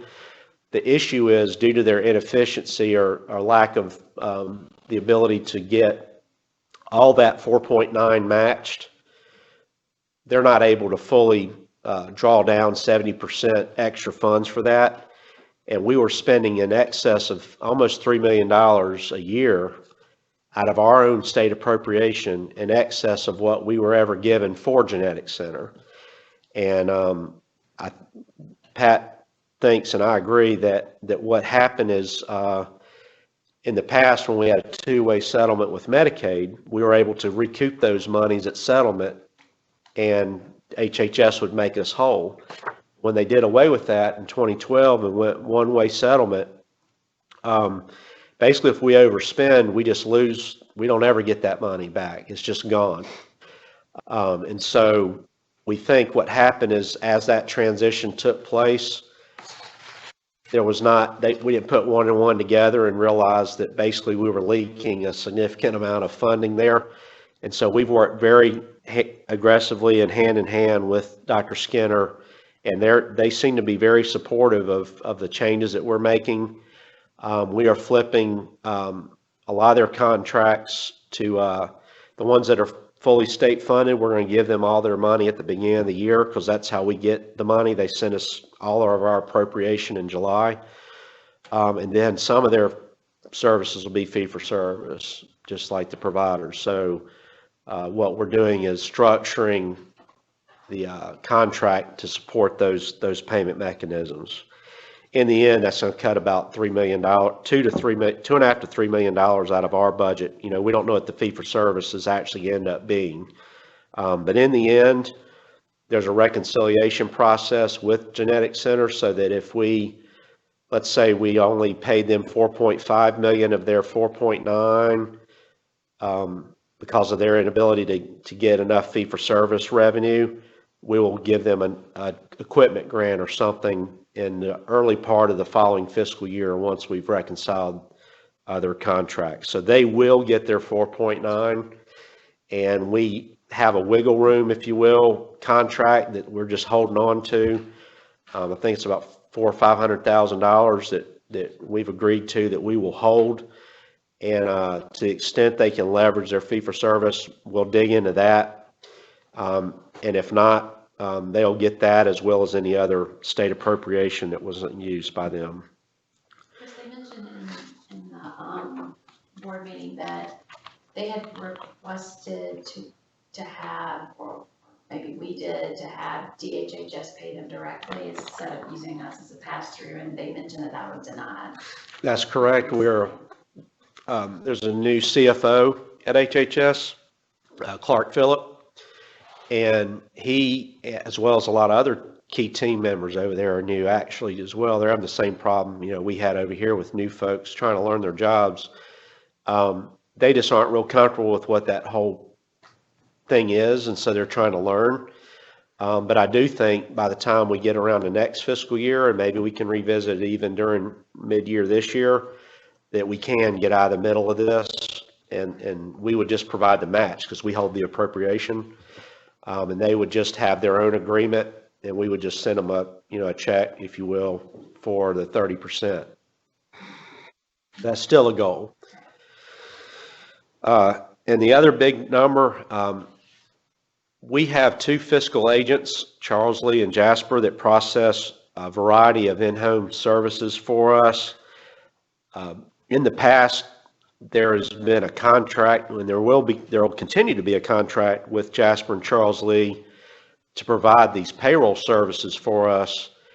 But the actual payroll for this that they're paying out for respite and attendant care and in-home and the different varieties, those will no longer be stated in the contract. We will be paying those on basically a reimbursement basis through an impressed account similar to petty cash, how petty cash fund works. And so the contracts won't have any amounts in them this year because they were distorting. They were basically duplicating those costs in our contracts because anything they pay out is recovered by DDSN through recoupments of the waiver direct billed and respite payroll recoupment process. So it had a duplicating effect. It arbitrarily or artificially inflated Charles Lee and Jasper's budget size, as well as our payouts, as they were in there twice. And so we're working with those 2 providers to establish that process. And, that was a suggestion. Well, Kevin's not here anymore. Our internal audit folks looked at those programs really closely. Y'all probably saw the internal audit report on that for the older, the commissioners that have been around a while. One of his suggestions was to move to this payment mechanism, and I agreed and thought that was a good idea. So those are the 2 large changes that have a negative impact. And then, of course, counterbalancing that is all those additional dollars I just mentioned. And the fee-for-service contracts are in here as well, and we're estimating what those billings will be. We ran statistics as far as persons served and then applied simply our rates of payment to come up with what the contracts are, but those contracts are not issued with amounts in them either. It's just issued saying we're going to pay you this rate for each unit that's delivered. Let's see. There is a special grants page in here. It's page 114. Now, a lot of the special grants, if they're special grants for a provider that has other capitated and non-capitated awards with us, it's on their individual provider page. These are the more generic special grants that don't attach to a QPL or our provider network. So you can see here the big changes that we've made in regards to Genetics Center. The other big change would be we are in the process of bidding out our family supports network, and that's why some of those numbers are different. And then we ended the Family Connection Education and Training Program.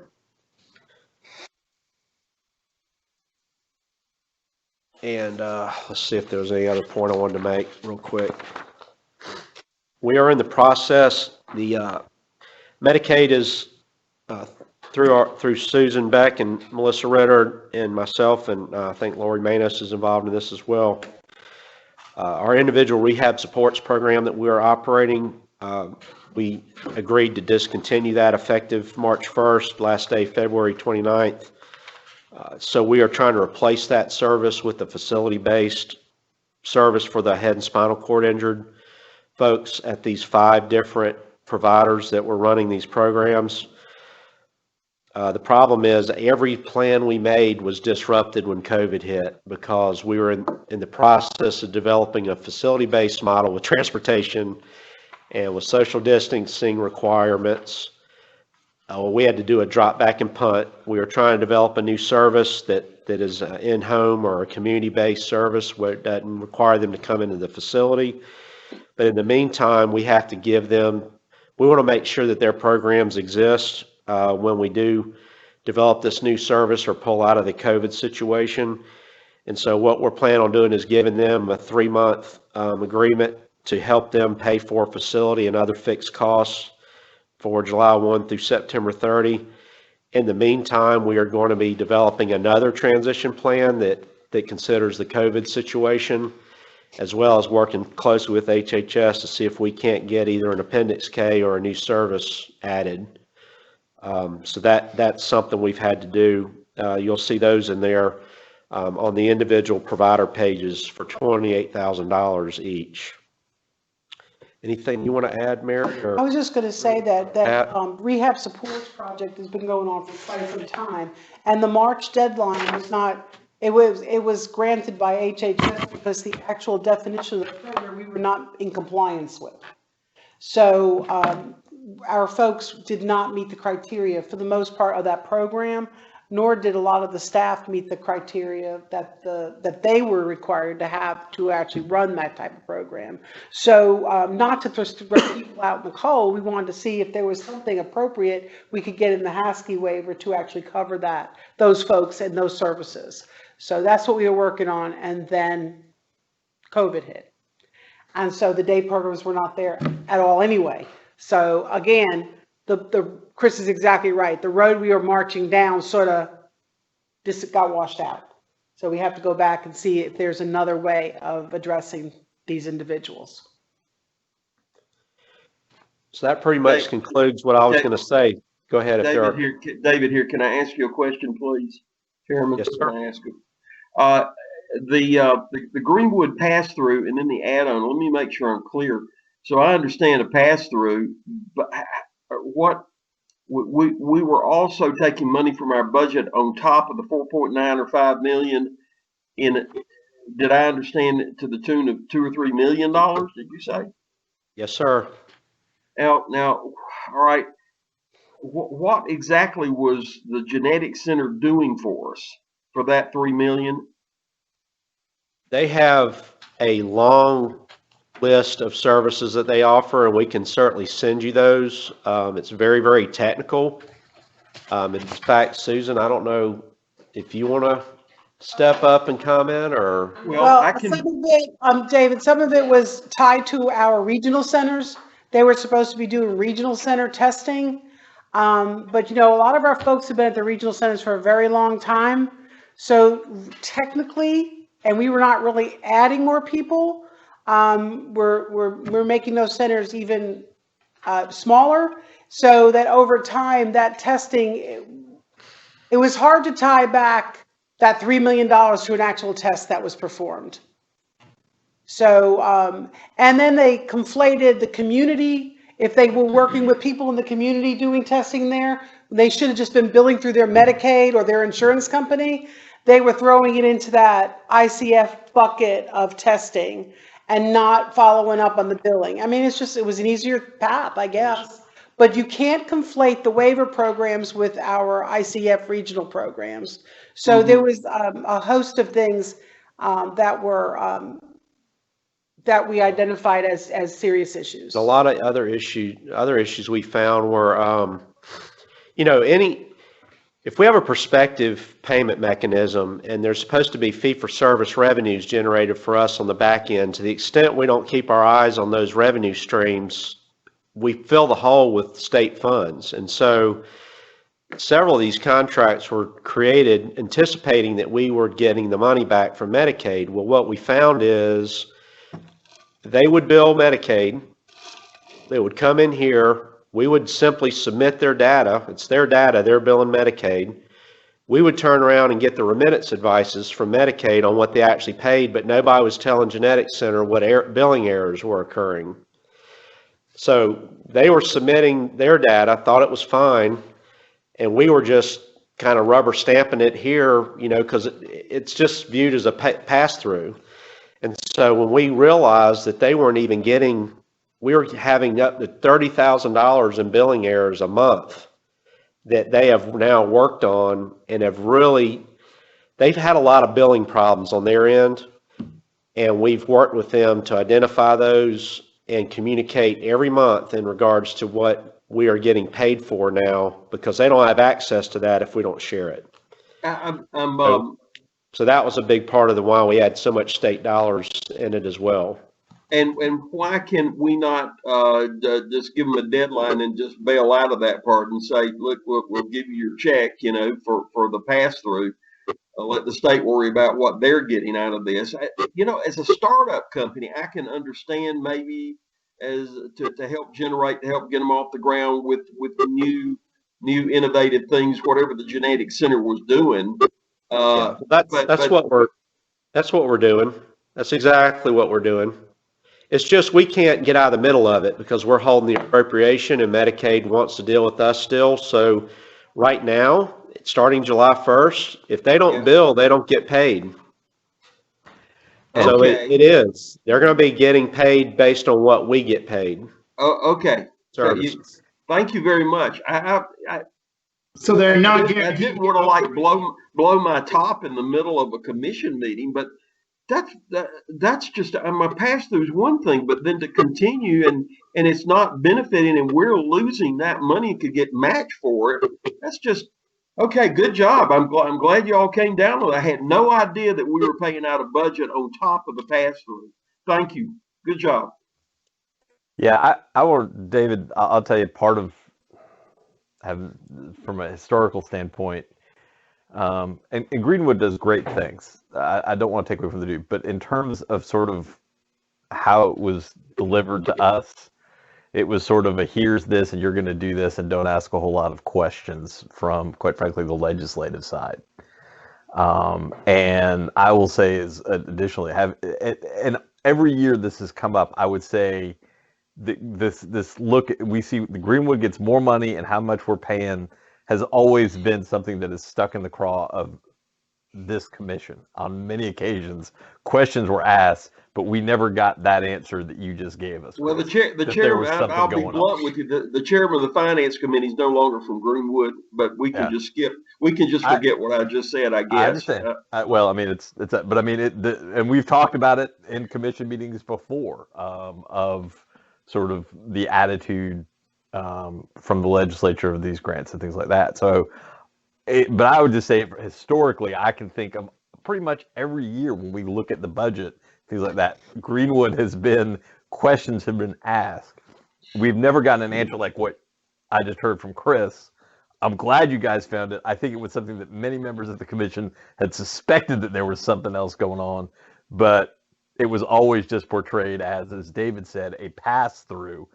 And it was sort of a $0, you know, it's money comes in, money goes out, and that's all there is to it.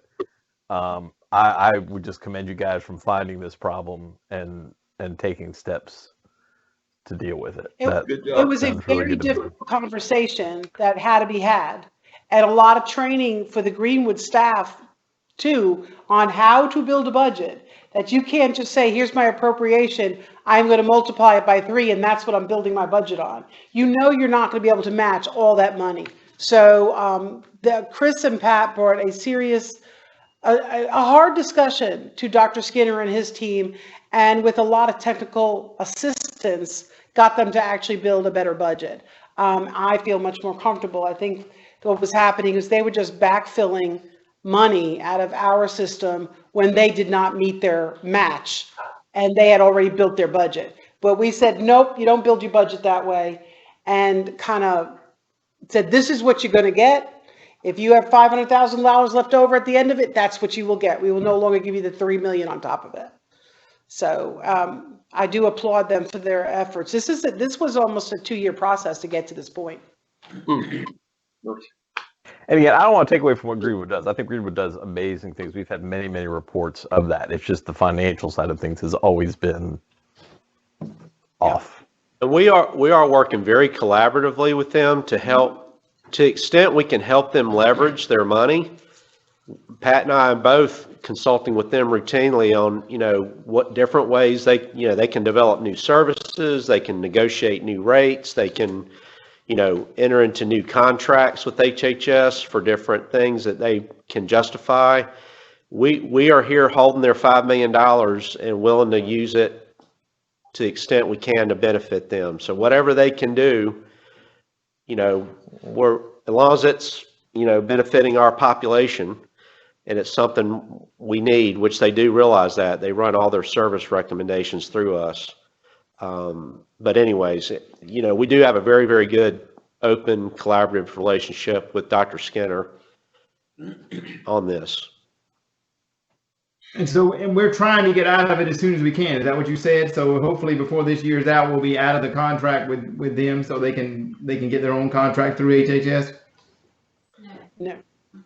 Well, we're hoping, like I said, there's folks over there that are brand new. I know Clark expressed to me that he wasn't real comfortable with it, and they've got some other new folks over there that really don't know what they're paying for.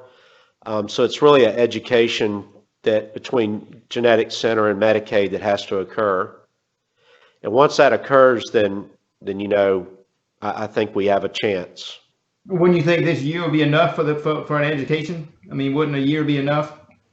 I mean, y'all just saved us $3 million, and it was because they've been taking it from us all these years, and thankfully y'all did do something about it. But I mean, isn't a year enough time to get us out of this situation? Y'all don't think?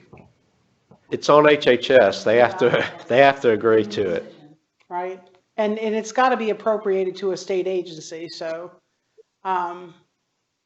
we might be in it, but the good news is we're accounting for it more appropriately, and we're not spending more money than is actually appropriated to them. That's really the bottom line. This is Stephanie Rawlinson. I've got a question. Okay, somebody said 3 million, but then as I look back on the report, there were two numbers on there that totaled to 7,149,481. So was it the 3 million or the what? Well, in other words, there's 2 3 millions that are in parentheses. So here's the issue. What we enter into with contracts with them is really not the amount of money that we were having to put in because of their billing efficiency issues. Okay. So if you're trying to compare two contracts, that's just our prospective payments that we're making and the ones we anticipate making. Okay. Behind the scenes, we're leaking money because of these billing errors and billing inefficiencies. Okay. That cost us state dollars, but you can't see that in the contract amounts. It's hidden. Okay. All right. So you're saying it's approximately 3 million, correct?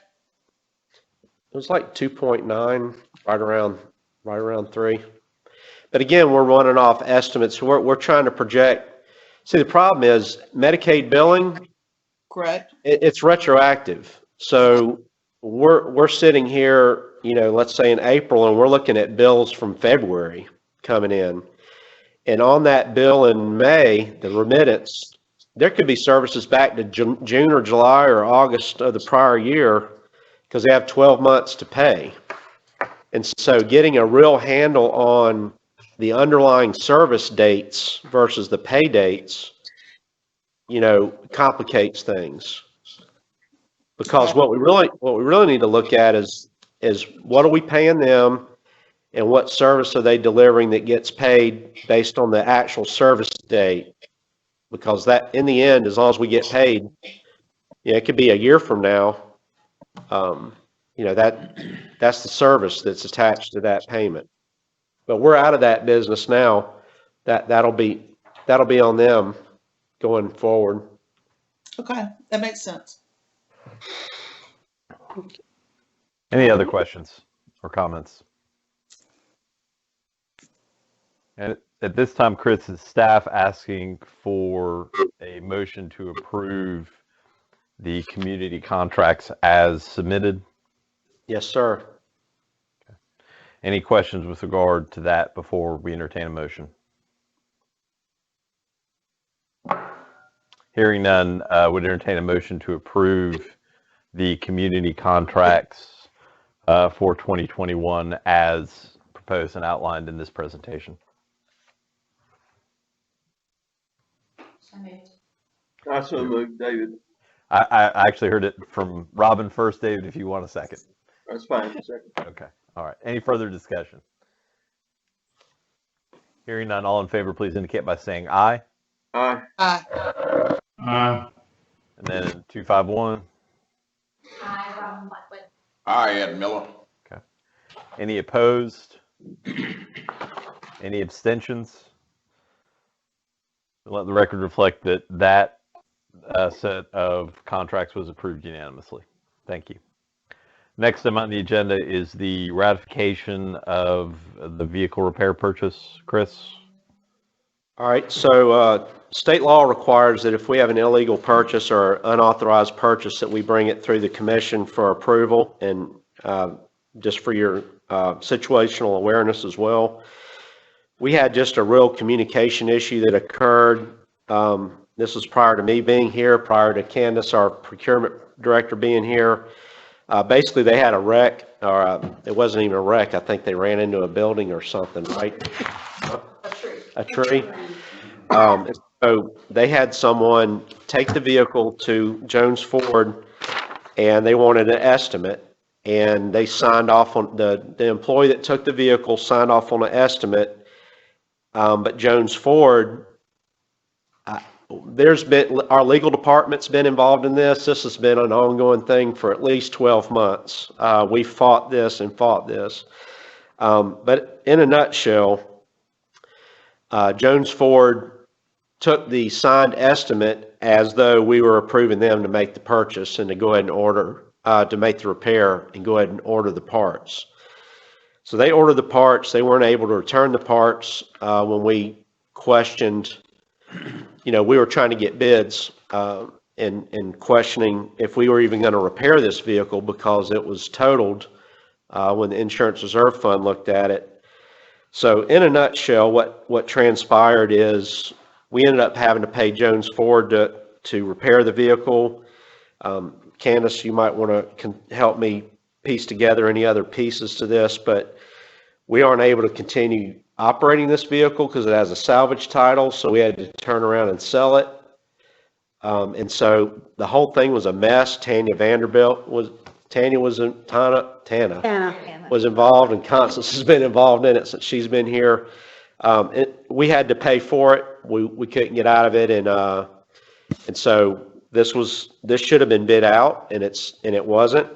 So as a resolution, Candace has got us set up with the State Fleet Commercial Vendor Repair Program, or CVRP, and running through them, they handle all the bids and ensure that we get the best price, even for vehicles that we don't lease from them, since we're a state agency. And so we met with their representatives, and she has moved us into that model so that now going forward, they will handle all vehicle repairs, right? If we have a future situation. Okay. So we need your approval to ratify this purchase. Mr. Chairman, this is David. This could go on a law school exam. You know that, don't you? I mean, this is really interesting as far as just all the legal ramifications of this. Amazing. Yeah. I was going to say, you're saying that something kind of fishy happened in the vehicle repair industry. That's unheard of, that weird stuff happens in vehicle repair. Okay. Any additional questions or comments on this? Get the corrective action. So the ratification is essentially would be a move to ratify the corrective action as taken in the payment of the $20,000 plus that we have. And Jones, and this would include the payment to Jones for the repair, right? Yes, sir. So Jones is paid, and but because the insurance had already classified it as totaled, all we've got is a salvage title, which makes it worthless as far as what insurance? We can't get insurance for it. Correct, and we can't drive it without subjecting us to massive liability. Even though this was, body damage, it wasn't structural. In my opinion, it was still a very usable vehicle, but since it was totaled, it was going to have a salvage title, and we're not permitted to use those in our operations. And it's not advisable that you do, because if an accident occurs in it, you're going to be rung up. And we've already sold the vehicle itself, correct? As of now, they're still working on getting a salvage title. They're still. Can you hear her? Come on up here. No. This is Candace Golston, our director. I'm getting her to a microphone. As of right now, State Fleet is working on obtaining the salvage title. Once that's been attained, the insurance reserve fund is going to process the insurance claim, and we will be required to take the vehicle to State Fleet for surplus. Okay. Thank you. Thank Any you. additional questions?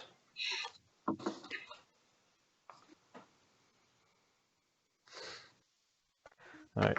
Entertain a motion then to ratify the purchase of the vehicle and the corrective action that was taken.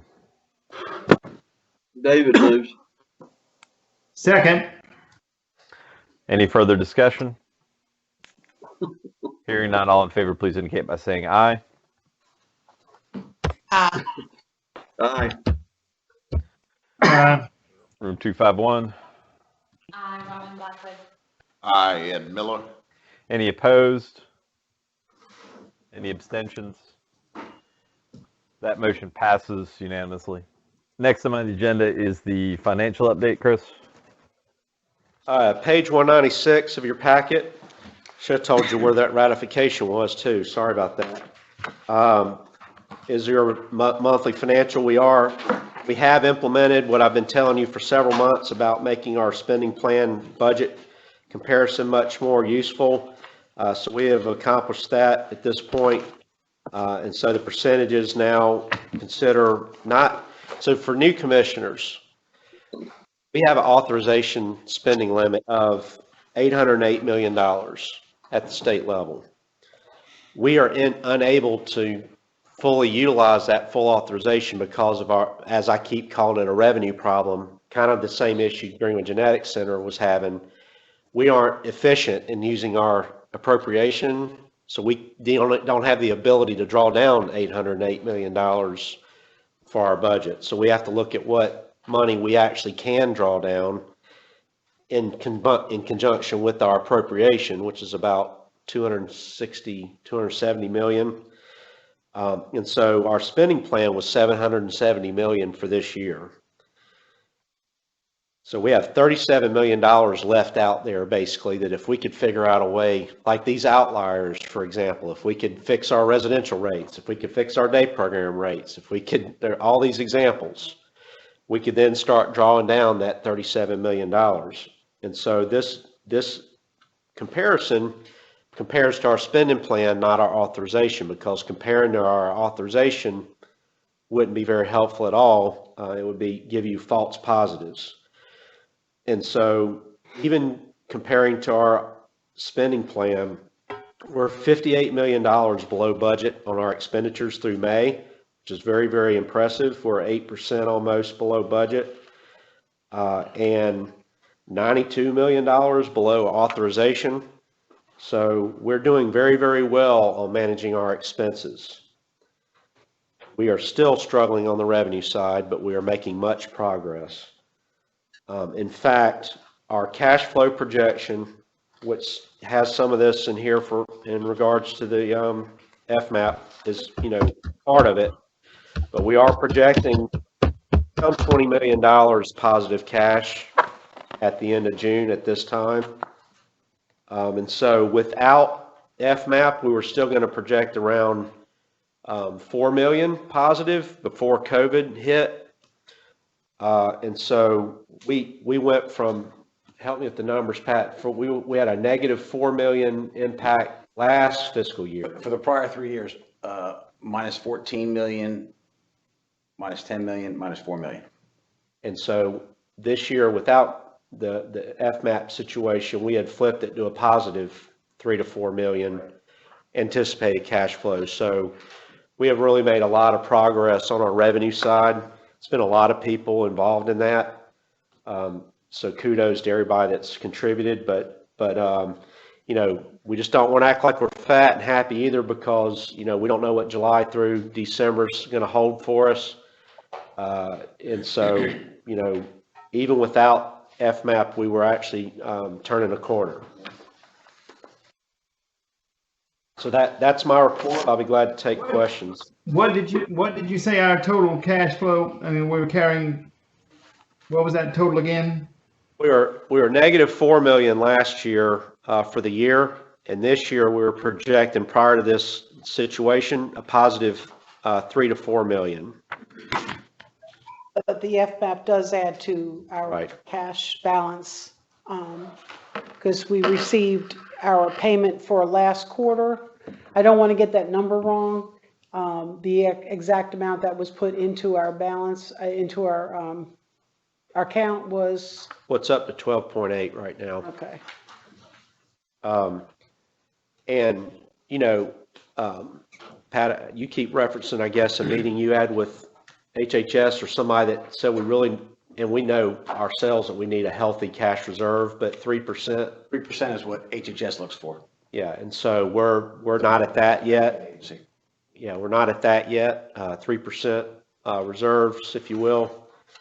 So we're still not exactly where we need to be to be considered healthy. And we still also don't know what our liabilities are for the cost reports or for the Medicaid problems that we had with the billing, right? We still have no idea what those liabilities are, correct? There's a lot of financial risk in the system, and we can make that a finance committee topic if y'all would like to understand those, because I think the risk here is to look at it and go, wow, okay, well, we're good then. No, there's a lot of recoupment issues, cost reports out there. There's a bunch of things in the closet. You know what? I would recommend to the chair of the Financial Audit Committee, because it's a good training topic too, because we have so many new commissioners here, that to take the time during one of those meetings, like the lengthy discussion we had about outliers, it really was informative for new members to hear that, to go ahead and talk about the financial risk, because I think that people see, well, you've got cash on your books, give it to us. And I think that is a danger. When you know you've got kind of like these sharks in the water of things that we have not done, like recoup for citations, and we need to go back and look at those issues and resolve them. And to have the money to do that is very, very important. I'd like to say we're not on life support anymore, but we still need to look very closely at what our liabilities are. Folks, you know, are out there with expenses. Your revenue minus your expenses is kind of what you want to see. And we have tightened up expenses, but we still need to work on that revenue issue. And a lot of the last leg of that, we've kind of done the low-hanging fruit parts of that. The last leg of that is going to be really looking on how we move to an acuity-based setting, so that what we bill for and what we pay for are tied together, and not where we're billing way down low.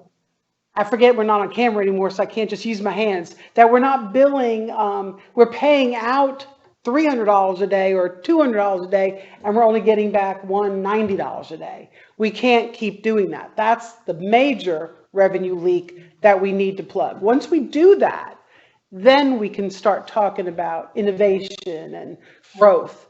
That's where I want to be. I want to be innovative, but we can't really do that at the moment until we fix those other things. But the gentlemen, Chris Clark and Pat Malley, have worked very hard on this stuff. I've got to give them the credit. I I just come in and ask the questions to make sure that we are understanding the process and that we've looked at all the things that have always been circulating in my head. I appreciate the Greenwood Genetics work. I think Greenwood Genetics appreciates it too, because they've been along on the journey and starting to understand things I think they just took for granted. And sometimes it's more about education than it is about, we're taking your money. That's not what this was. This was about true education. So I appreciate that. But, okay. Well, But I think we Chris, should add that to the thing. yeah, Chris, meeting. I want to commend you on your answer to Barry's question. That was the most lawyerly type answer I think I've ever heard in a commission meeting. In that quote, there's a lot of financial risk in the system. I've given that sort of comment to some of my clients as well. When you get asked those sorts of questions. So.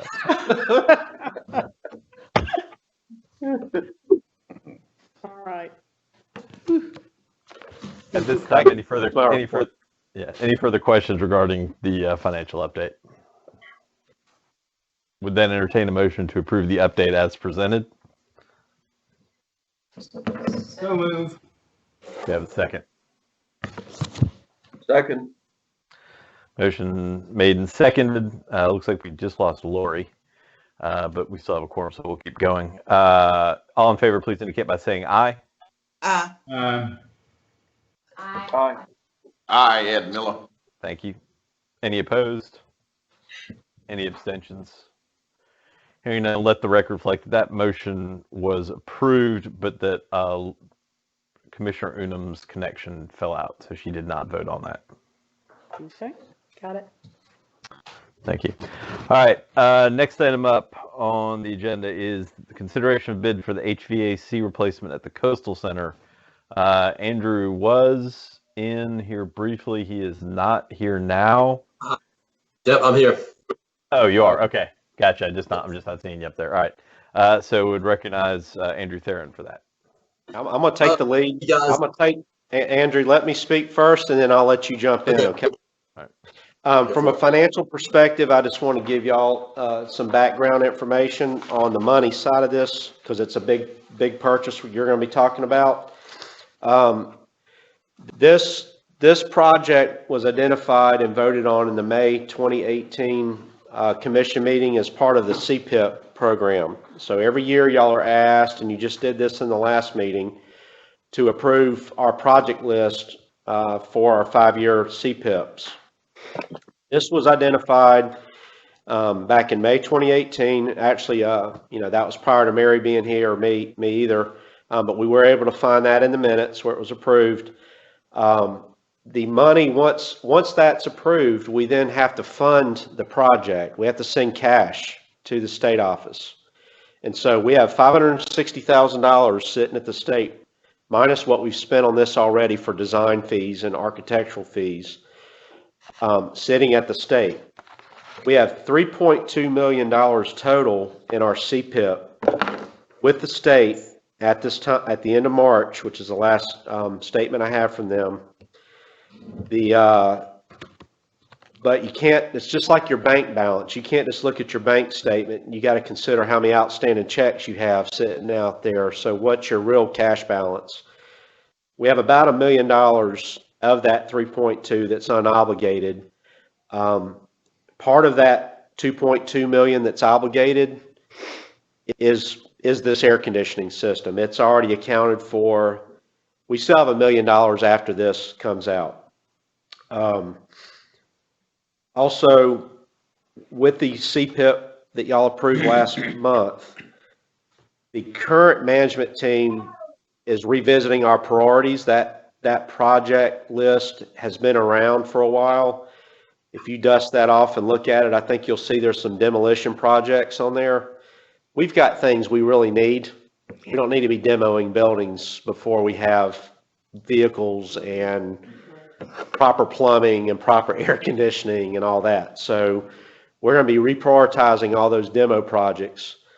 But I wanted you to know that the cash is sitting at the state, and then I'm going to let Andrew talk about the bid process, how he gets involved, the architects that are involved, and those types of technical aspects of this. So Andrew, with that, go ahead and give us your update. Yeah, thanks, Chris. And just to get into kind of where we take over at the agency is, again, once the 5-year list is approved by the commission, we then take it and submit it down to the capital budget office for phase 1 approval. That typically just allows us to go spend consulting fees to put the design together for these type of projects. Once we do that, we hire our consultant and get them on board, and they kind of do a rough estimate and give us some rough figures on what things going to cost. We then submit that back downtown to the capital budget office for our phase 2 approval, and that's when we would get the authorization to go spend the money and to do this project. We've done several projects similar to this one. This does include the complete upgrade for the HVAC system and ventilation systems in 2 separate dorms at Coastal Center for the 320 and 420 dorms. We did 520 last year. The price on that is pretty comparable to what we're seeing on these 2 here. We did receive 3 bids this back on, let me see here, I think it was June 4th when we accepted the bids for this project. And to give you a little bit of estimating figures that we had, about a year ago, our consultant told us that this project would cost $444,675,000. And at the end of the day, our low bid was $444,104. So they were within about $600 there by the time we took bids on this thing. But again, this is a complete overhaul of the HVAC and ventilation systems that are required by building code for these type of facilities. They're going to get in there. I mean, these are pretty involved construction projects. The occupants are going to have to move out of these facilities while it's going on. We have phased the 2 projects out, so they're both not going on at the same time. But they're going to have to get into these buildings, take the ceiling completely down. There's asbestos to abate. They are essentially cleaning and replacing most all of the duct work. And again, installing new systems that are one, no longer R22 compatible, which is an outdated refrigerant, and 2, these systems are just going to be better overall for the air quality and the being able to maintain the temperature and humidity within those buildings. So just all around more. We lost Andrew. Yeah. How these units are almost 30 years old that we're replacing. Data and better system. Hey, Andrew. While we're trying to get Andrew, could I ask a question? This is David. Now, Chairman, can you hear me? Yes, sir. Go ahead, David. May I ask a question while we're waiting on Andrew, and maybe Chris or somebody can answer? Go ahead. We've got, this is part of the deferred maintenance program. Is that right? We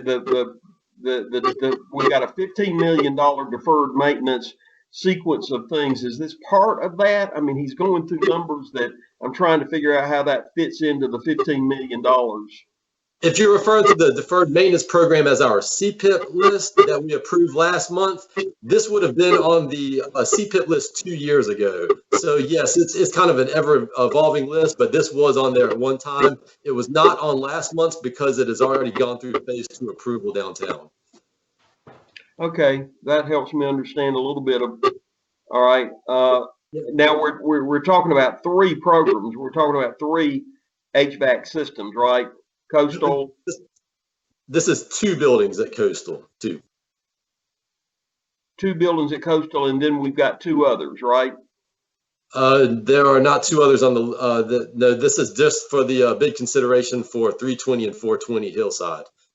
Okay, and the amount of that was $444,104 was the low bid. But of course, there's consulting fees and other fees, DHEC fees, other costs involved. The total budget amount was $560,000. So far we're looking at with regards to the total budget. And I thought I had seen. Excuse me, because I'm not able to get onto my list because I'm afraid if I touch this thing, I'm going to end up losing audio. but we've got 2 other HVAC systems for our, for some of our facilities, do we not? We've got a long. If you're referring to the, if you're referring to the CPIP list that we approved, that you guys approved last month, there are several HVAC projects over the next 5 years. This is just one that we're at this point in time. So. Yeah. Okay. Who is the consultant on this project? This is Swigert Associates. They've been a consultant of ours ever since I've been with the agency for over, done a lot of us, and they work with many state agencies doing their mechanical designs.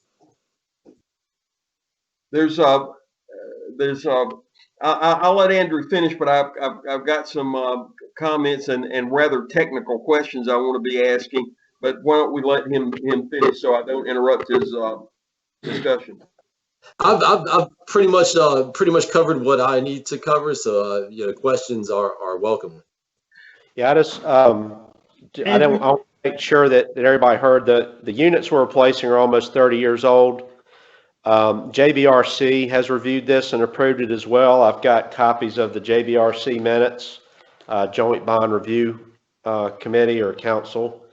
And so it's been fully vetted and reviewed. The Office of State Engineering is involved too, right, Andrew? Yeah, correct. The budget on this project is over our agency certification at $500,000. So any project that goes over that limit, we have to have the state engineer's office, kind of go through the process with us. So we've got a project manager with the state engineer's office who is also overseeing this work. So. Yeah, the chairman, if I could ask a question. Sure, Dave, go ahead. I've kind of jumped through some hoops on HVAC stuff in the last year and a half or 2 years, and I know how complicated it can get. There's as a matter of fact, a very, very interesting website. If any of the commission members are interested, if they want to see how complicated this world of HVAC can get in a day of economizing, there are different kinds of systems you can get. It's called, if you wanted to Google this, you could read the 40 or 50 pages, Introduction to Commercial Building HVAC Systems and Energy Code Requirements. Introduction to Commercial Building HVAC Systems and Energy Code Requirements is the name of it, written by a gentleman named Reed Hart, who's with the Pacific Northwest National Laboratory, PE. There are tons of questions that I've got. And I'm sure that after all said and done, everything you've done, it sounds like all my potential questions would almost certainly be answered. I'm trying to understand, though, in this new world that we live in the past 15 years, just sort of everything has changed. To understand the various, for instance, he says the various HVAC systems important. Because it can dramatically vary which system you put in. The controls, including economizers. Economizers are big because this has to do with all kinds of environmental issues that arise. The impact energy code items related to HVAC equipment and controls, and the steps in verifying fan power calculations. That's just sort of the beginning, and it goes on for 40 pages. And most of this I don't really understand. But I mean, as far as his technical, what is there, I'm a little confused also as to how the money is flowing. My understanding is what and it might be a moving number, Andrew. And I don't mean to call you by your first name if you'd prefer me to call you by your last name. Perfectly okay. I just forgot what it was. But it is. Maybe I could have some help from Chris on this one, or Andrew, maybe you. Is the number? I thought we were dealing with a deferred maintenance number, and I think it's great we got some money somewhere, because 3 months ago, 2 months ago, I mean, I really thought we had zero. So the fact that we've got enough money, not necessarily in operating, but in set aside in some form or fashion, is great news. I mean, that's enough to, make me kind of happy, because we see so many bleak things. And when COVID came along, it just was going to make matters worse. But here we are looking at some very substantial expenditures, and I think that's wonderful that we have the wherewithal to do that. So, and I presume this fits in the category of deferred maintenance. Is that how we're talking about this? And David, if I could interject one thing before you talk to one of the things I could tell you again, and this goes back, and I remember this was something that Commissioner Thompson definitely had. At one point in time, we looked at the CPIP money, David, and it was like $7 million. And there was a deferral on a project on there that was like from 1990. Like there was just like $500,000 sitting there that was just, we never knew when it was ever going to be spent. And I remember sometime around, I want to say it was 2017 or 2018, one of the things that the commission had staff do was look at that CPIP money and actually look at projects that were actually going to be done, as opposed to money that had just been sitting there for, in one case, I know it was well over a decade. Maybe staff can remember. So, I mean, I, just to bring that up, David, I do recall now that with Chris's update about specifically Commissioner Thompson having an issue with that pool of money out there that was just sitting there that wasn't being used. So I just say that for background information. Staff can maybe correct me on that number, but I remember it was like close to $7 million sitting there in that CPIP fund. Is the tell me the acronym meaning again? What is it? What is it? What? It's the capital improvement projects, capital improvement process. Okay, capital improvement, which would and how do you define deferred? I was thinking of this as deferred maintenance. Is it deferred maintenance? Is that how we're categorizing it, or just? This is I would categorize this more as capital improvement than maintenance. So this is a complete replacement of these. Yeah, it's more. It falls in the realm of capital improvement. And there'll be other things being done, as I understand it, to the coastal buildings, right? That there are other things, money being spent on coastal. Is that right? We've got projects going on right now, roofing projects, different things going on at Coastal Center right now. How much do we think is going to be spent on structure-wise on coastal buildings? On coastal buildings, what we've got slated in the 5-year CPIP currently, I'd have to pull the list to give you an exact number, but that would be on the 5-year list that was approved last month. Would have those jobs or those future jobs coming up for the next 5 years, and with a rough estimate dollar figures on those. All right, one of the things that in the year and a half that I sort of came across HVAC issues. One was over 2 HVAC systems at the Greenville company, not a company, but a facility called the Academy of Arts. I'm on the board of directors there.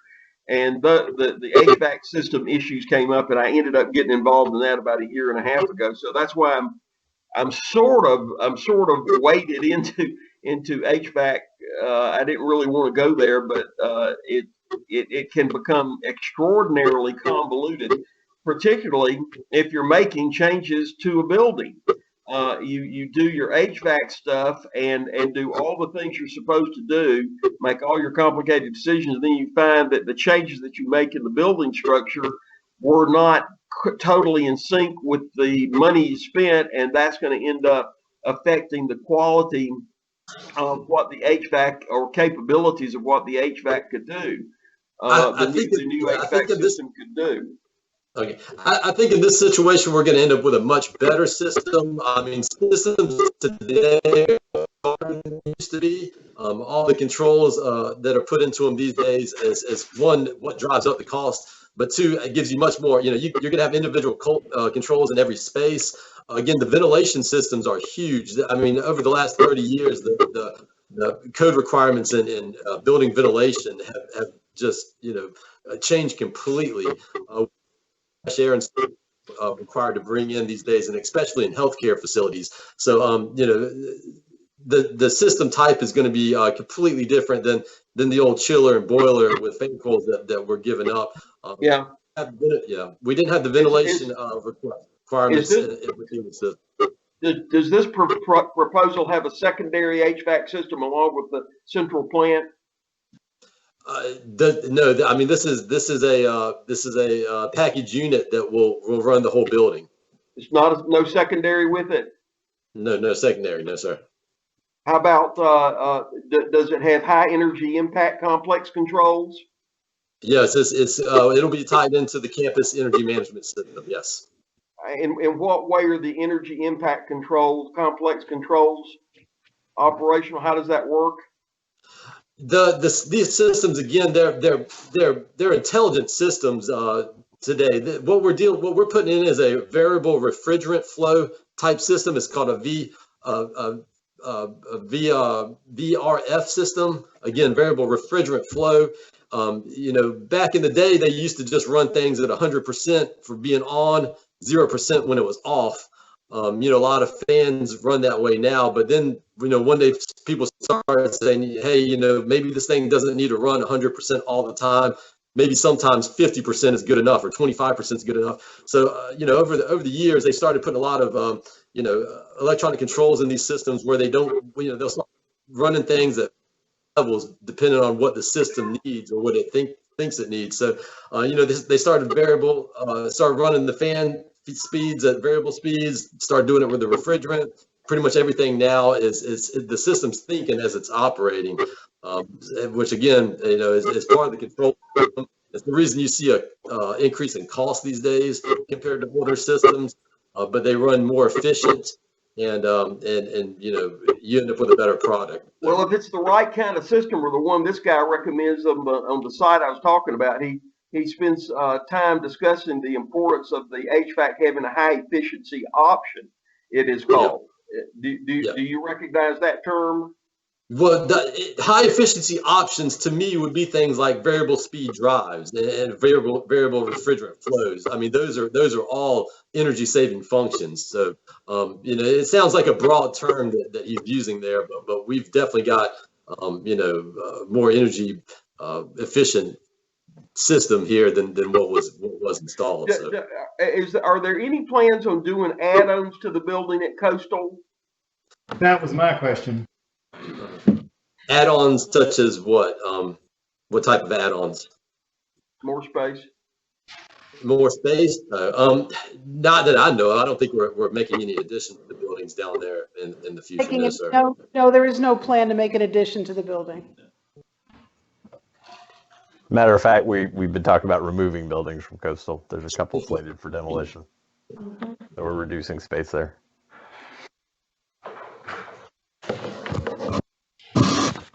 David, in answer to your... Do you happen to know how does this system have a particular designation that you could call out? What kind of... Yeah. Yes, sir. It's a VRF system. It's a Daikin VRF system. Again, a variable refrigerant flow style system. So. How does that system do the filtration of recirculated air? Do you know? That would be in the ventilation system that's going in, and yeah, they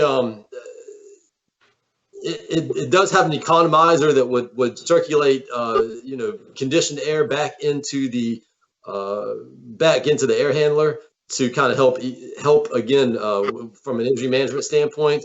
But again, the ventilation requirements in this building are a lot different than your standard office building or something like that. So the ventilation system is seeing a big upgrade compared to what's existing. As well as part of the ventilation is the importance of exhaustion of undesirable air, kitchen and lab exhaust and stuff like that. Does Coastal have laboratory stuff going on? No laboratory. These are dorms, so ventilation is a way to basically essentially clean the air. If you kind of sit in a all day and breathe, the carbon dioxide and moisture and stuff like that, the air becomes murky and old. What you want to do is you want to cycle that in with fresh air to kind of clean that stuff out. And you see over the years, you've seen a lot more fresh air requirements and codes, and again, especially in healthcare facilities. But ventilation, when you start changing over air, you got to condition that new air you're bringing in. So from some standpoint, it does require some more coolant, but you have to do it to meet those ventilation requirements based on the code. So are these brick buildings or are they wood? What I've never seen a description. They're block construction, yes. Not wood. They're block construction. Is there a solar a thing that is going to be done? Are you able to solar through windows and walls and things like that by way of heat gains? How do they compute all that when you're putting in a major system like this? Hey, and by the way, I mean, it's not the most expensive system I've heard of. I mean, they can get to $2 and $3 million for a very, very large building. So I'm not complaining about the money and the bid particularly. I just want to know if all are the features there that when they're done and it's finished, that 2 years from now we will not hear anything about, oh my goodness, we should have had some other type of additions that would help us with this system because we're having more heat loss with air leaks called infiltration or transfer, which is conduction and radiant in the walls, the roof, floor, windows. I mean, stuff like that wasn't taken into consideration, and now we're having to go back and modify what was done originally instead of it costing you $500,000. Or during the process, even worse, you do change orders, and the change orders end up costing you an extra $250,000. No, there's no way we would run into a change order situation on a project like that. We've got our projects well spec'd out in advance. We don't foresee any type of changes like that going on. But to address your question, the heat loss in the building, the type of construction, the windows you got, the number of hot days, number of cold days throughout the year, all of that's accounted for. Swigert Associates, on this project would have considered all those factors when they designed the type of system and help come up with the size of system that would be required for this type of facility. So there are charts galore in the mechanical world that kind of reduces all of that stuff that you just mentioned to a cookbook type of science. So yeah, it's all factored in from the design phase.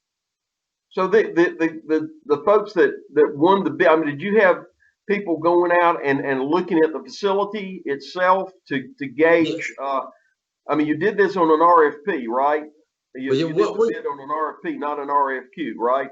Yeah, what we did was we put out a big bid package that had a complete spec manual with a complete construction set of documents, and we put that out to contract. Review the documents and then put a bid in based on what they thought they could do according to our engineered documents.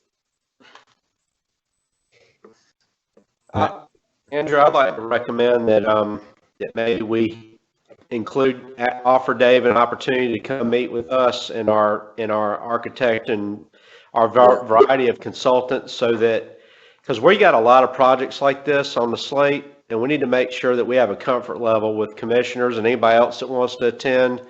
And let's do a training session and make sure that his questions get addressed. Because we do have a lot of HVAC projects on the slate in addition to oodles of other things. Yeah, I think that's David. Hang on, Andrew, hang on. Just and not to cut you off, David. They're all good questions, but. And I don't like to do this, but we're running pretty long so far. So I want to know if maybe that would address some of what your concerns are, David. Yeah, I got a bunch of stuff. Right. That I think if we could, Chairman, I'm not trying to delay anything because I'm gung ho on the expenditure issue and deferred maintenance and all that.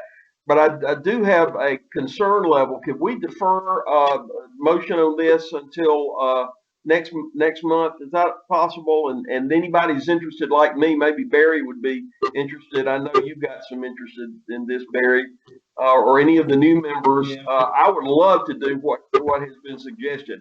And if you can get me up to speed, then I'll be one more happy guy, because it is a very confusing subject matter. And I just feel like if anything's going to sideswipe you with these kind of numbers, at least know it's going to sideswipe you. What was that term that was used? You were laughing at a little while ago. Risk in the system. Risk in the system. Yeah. Yeah, the risk in the system. Yeah. If there's any risk in the system with this, it's air conditioning and heating now. The only since the feds changed the rules on the R22 issue, that was a curveball. So the only question I've got with regard to that is there any sort of time limit on the bids that we've got in? The bids are good for 60 days. So, Okay. we opened So we do have- June 4th. Yeah. We haven't. So we received them on June 4th. There is a time limit.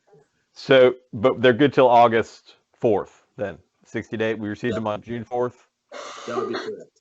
Okay. Yes. So if we delay it if we do defer it, the bids will still be good in July. Yes, and if you guys want to get into HVAC design, I'll be more than happy to. And I think to show you. I think that's something that should be best taken out outside the commission to address that. Just like Chris was suggesting. So if anybody wants to make a motion with regard to this particular item under new business, would entertain it. It sounds to me like, Dave, like you want to make a motion to defer action on this until the July meeting. Would that be correct? That would be my motion, Okay. Mr. Chairman. Do we have a I second? would second that. Okay. Any further discussion on the motion to defer? Well, the only thing I want to say, this is Ed Miller. I have a background in engineering, so I'm very familiar with what's being discussed here. So even though I will attend, I'm working on some projects now myself, so I'm extremely familiar with this entire process. Hot dog, we got an expert. You got a couple. Commissioner Miller, I'm excited to have you join us on this. Look forward to it. All right. Any further discussion with regard to that? Can we take it then that staff will be in touch with with me, Commissioner Miller, Commissioner Malfris, and Commissioner Thomas at least Hang on. to set up this? Yeah, let's deal with the motion first, if you don't mind, Okay. David. I just want to get a vote on that and then follow up with what we're going to do in Thank you, advance of the Chairman. July meeting. Not to cut you off, but I just No, want no, no, no, you're right. Do the motion. Okay, so any further discussion of the motion to defer? Hearing none, all in favor, please indicate by saying aye. Aye. Aye, Blackwood. All right, Miller. Okay, any opposed? Any abstentions? Hearing none, that motion passes. Again, let the record reflect that Commissioner Unum was not online that I see. Is Lori back somewhere? I'm not seeing her. No, she had to jump off to another meeting. I'm sorry. That's fine. That's fine. Yeah. So just let the record reflect that she did not vote on that. So we'll defer that. And in line with what David said, if we could please have staff set up a meeting time sometime before the July meeting, enough in advance that these questions regarding the mechanics of it can be answered and get folks to a level of.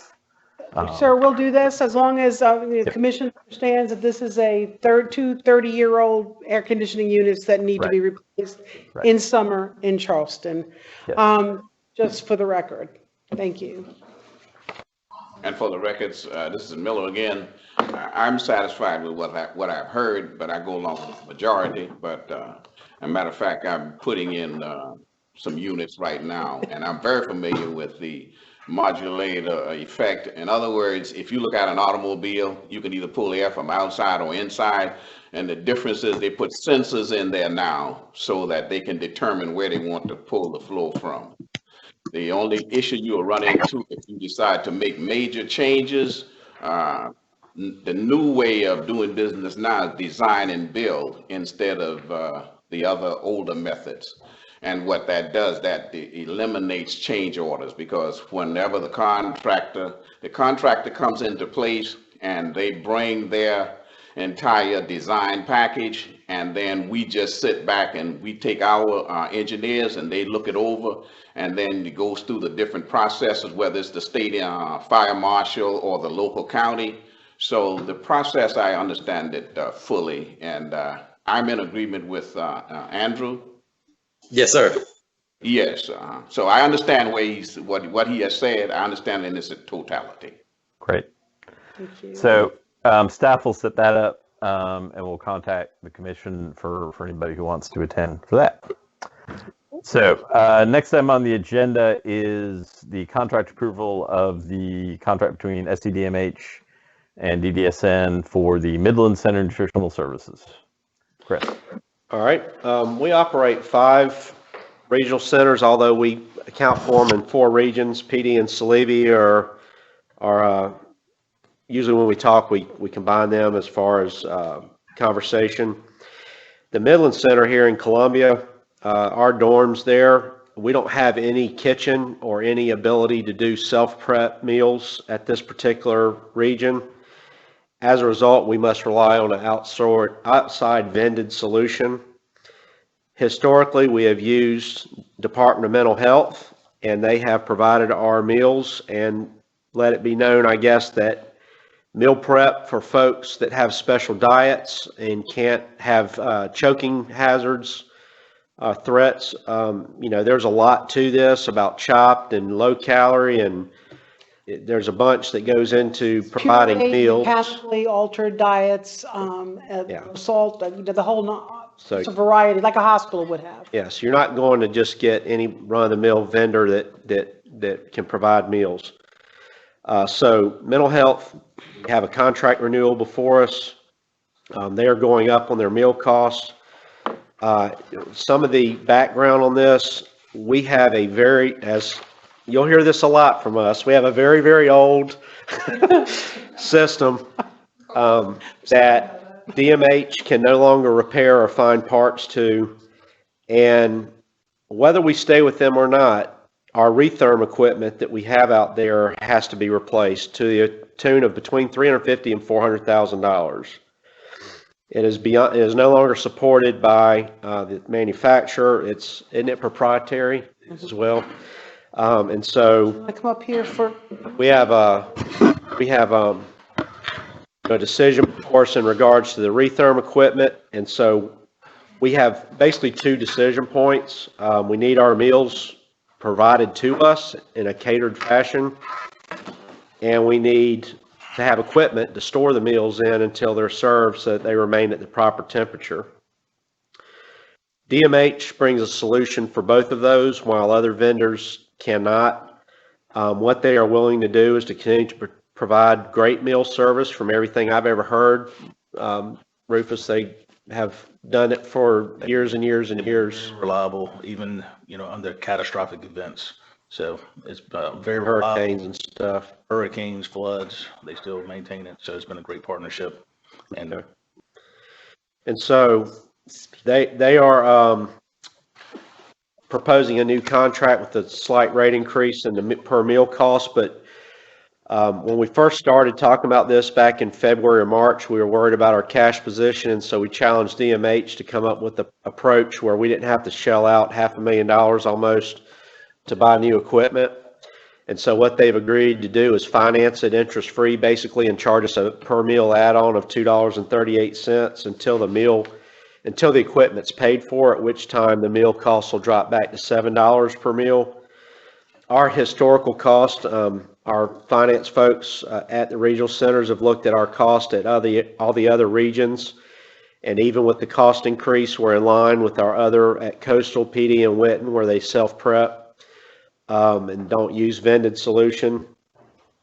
So we recommend that we approve this contract with DMH. The issue we're having is that the contract that's been put before us by them is unacceptable to us, and our legal counsel and their legal counsel are trying to hammer out any issues we have. One big one, for example, is there's nowhere in there stated how much the equipment is going to cost that we're repaying, whether there's interest or not assessed, which I know there isn't. Another huge component to this decision is if we kick DMH out, we still have to buy the equipment. And if we hire DMH and continue to keep them, they're buying $3.5 million worth of this equipment statewide because they serve not only their own locations, but also other state agencies. And they have volunteered to donate the old equipment that they're pulling out of all these other locations so that we can create a boneyard of parts, if you will, because we have the same retherm equipment at Coastal and some of these other, I guess it's primarily Coastal, right? Coastal, and Yeah. proprietary, and they no longer make the inserts or carts that go into the retherm units. So basically, when a unit goes out, we are dead in the water and have to upgrade to the latest model. All right, so if we upgrade Coastal right now, it's $750,000 is our estimate, plus we have to rewire all the facilities because the electric is not adequate to run the newer equipment. So we're looking at over $1 million. And so this helps us address that problem as well by allowing us to have this boneyard of parts that we can pull from. And an important factor too, would continuing to work with DMH. They actually own the retherm equipment at Midland Center, and so they absorb the cost of maintenance for these retherm units. So We will own these. yeah, correct. Yeah. Correct. But I think Once this is paid, these will, that is another issue we had, is who owns the equipment, and it wasn't us. And we're like, well, wait a minute, we're paying for it, we should own it. So once this is paid off, this will be our equipment. Yeah.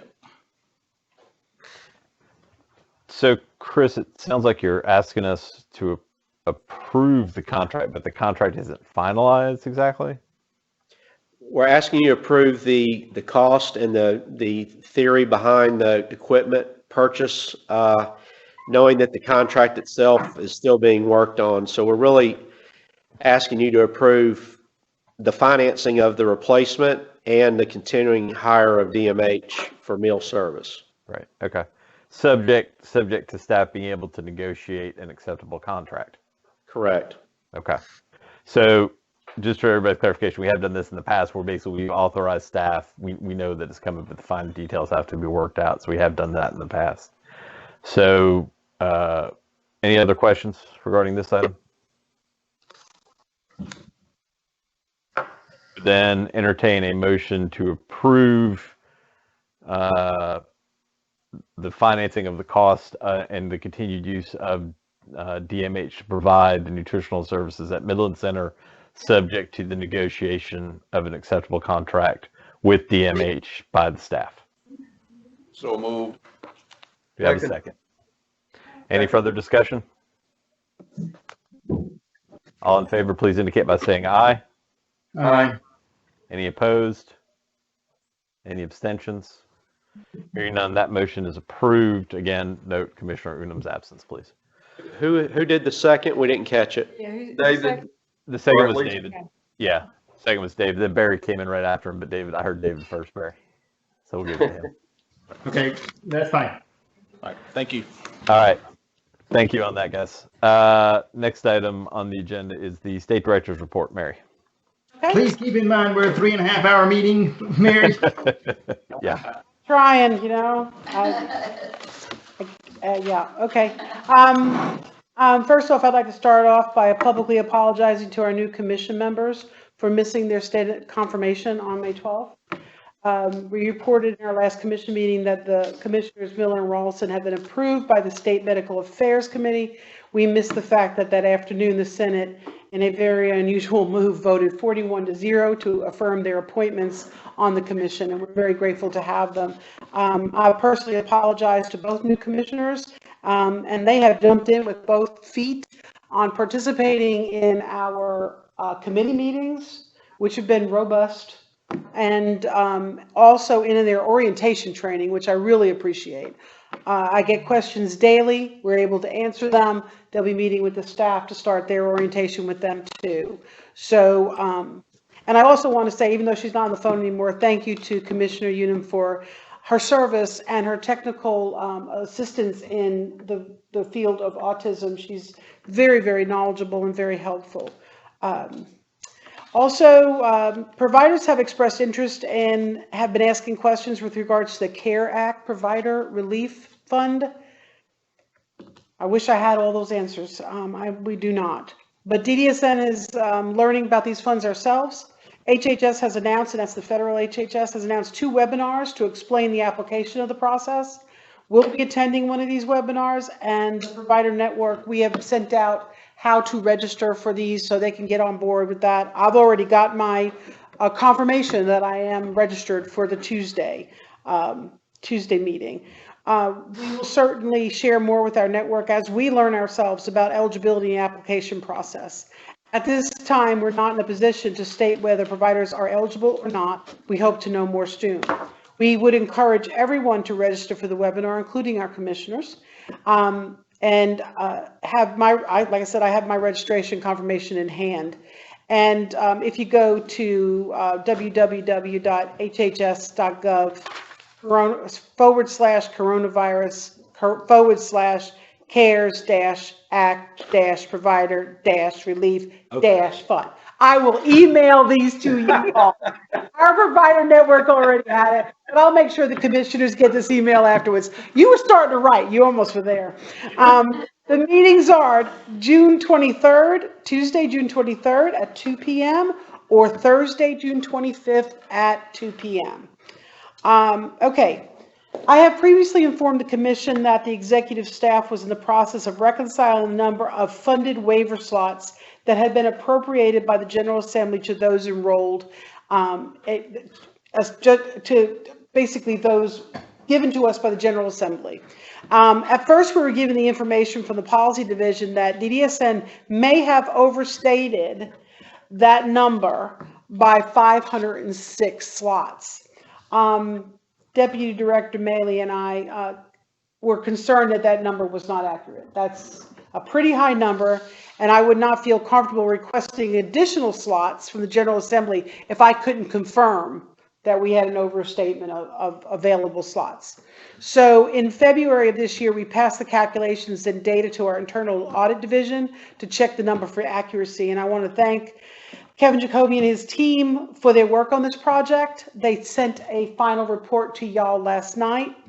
Internal audit examined DDSN spending plans and the funding received from the General Assembly going back to fiscal year 2013. And found that DDSN overstated the funding waiver slots by 51, not 506. So the other issue in the matter of is the matter of funding. We do realize that the waiver slots were funded by the General Assembly at the 30%. Basically, they give us our match, and we've got to pull down the 70%. So because CDSN gives out money to the financial managers based on the bands, and it's not able to pull down the additional 70% for all that was sent out, it causes us that income, that revenue problem we have on this side. So with the myriad of residential rates being paid to providers and only one residential rate being paid to DDSN by HHS, money in the bands for the array of services which may not be utilized, so we cannot pull down the match for them, just to name a few problems that we have where we talked about that revenue problem. So funding the additional bands has always been a concern for us because Pat likes to say the money's out on the street and we got to get it back in here.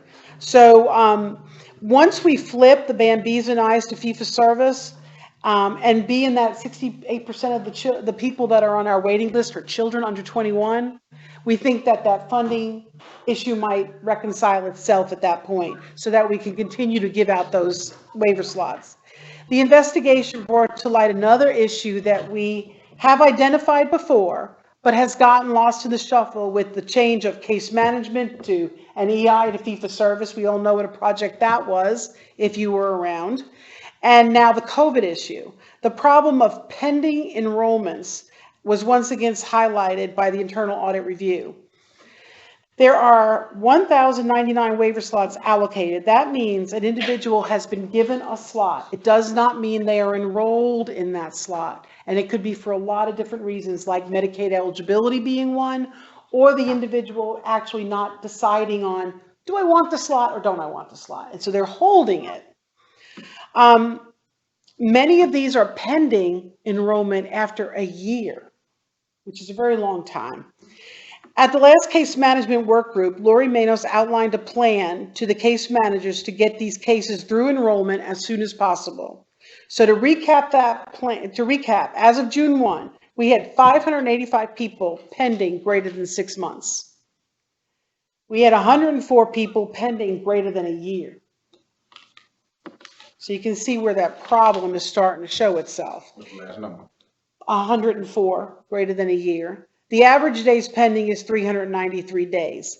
In the past, DDSN has distributed reports and asked providers for updates, but we haven't seen a significant reduction in the average days pending. As a strategy to address this, we will identify all individuals, allocate a slot greater than 6 months, review case notes, documentation to identify issues affecting delay in the waiver enrollment. So we're actually going to get there and start looking as to what is affecting this. We've actually found 2 cases where the provider hadn't yet contacted the person to make the decision of whether or not they wanted to be enrolled. So there are some serious issues here. We want to take action on each situation by providing clear direction on each case to expedite waiver enrollment or the declination of a slot so it can be issued to the next person on the list. These actions will be categorized and reported upon to executive staff. So we're going to receive reports on the progress of this. Continue monthly to ensure adequate follow-up occurs, and we address any new people pending more than 6 months. So as people move into that 6-month range, we start personally addressing them from this office. Case management providers were informed of this plan on 6/10 during the case management committee meeting and on 6/16 during a case management webinar. So they have been informed. Providers were sent recent lists of all people they serve who are pending waiver enrollment on Monday, 6/15. We will begin reviewing case notes and commuting providers in the 1st of July. We are working with HHS to assist with redesigning the waiver enrollment process. We developed a process improvement initiative back in March of 2019, but the circumstances at that time basically got bogged down in the process with the policy review committee and all that kind of stuff. So we're just going to revive it. Overall, out of this report with internal audit, the good news is that our original numbers were basically correct. We have a variance of 51, not 506. We believe we have the right team in place to finish the process development, to track waiver slots, and to expedite enrollment. We are also in the process of cleaning up a list of 22,000 names of eligible individuals for DDSN services. They don't have the waiver. They're just eligible. They went through eligibility and they're eligible for services. Who went into an inactive status back in 2008 when DDSN made the decision to place folks who were not in a waiver or in need of active case management on something called level 2 case management. Once we confirm names and addresses, we'll begin the process of reaching out to see if a case manager is needed for these folks. This effort will also help us shorten the enrollment times for folks. Because when a slot is allocated, locating people have been a very, if you've been inactive for all those years, you might have moved 2 or 3 times or maybe even went out of state. So actually looking for these people has been a very big stumbling block for case managers. So we're trying to clean that list up so the information we give our case management system is good information. As another fiscal year draws to a close, we know basically that we have tightened up a lot of our leaks in revenue as well as expenses, which is clearly shown in the reversal of our cash position. Regardless of any new federal funds, we were on the road to a positive outcome this year. COVID has added new challenges to everything for everybody, regardless of what you do or who you are.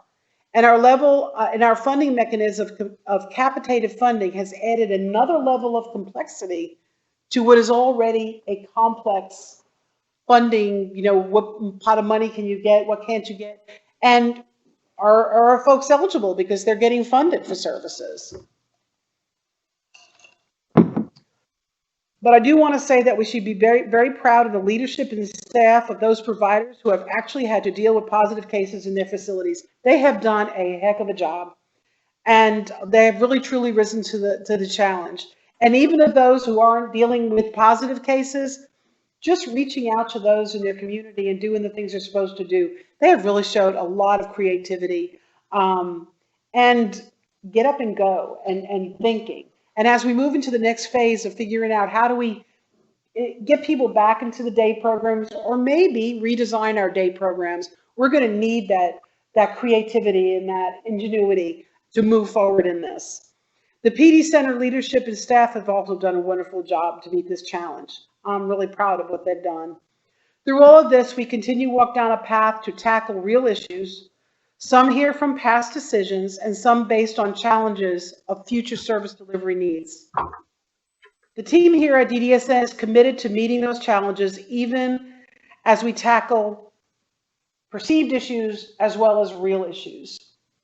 We must answer the call to those we support to ensure quality programs that improve the quality of life.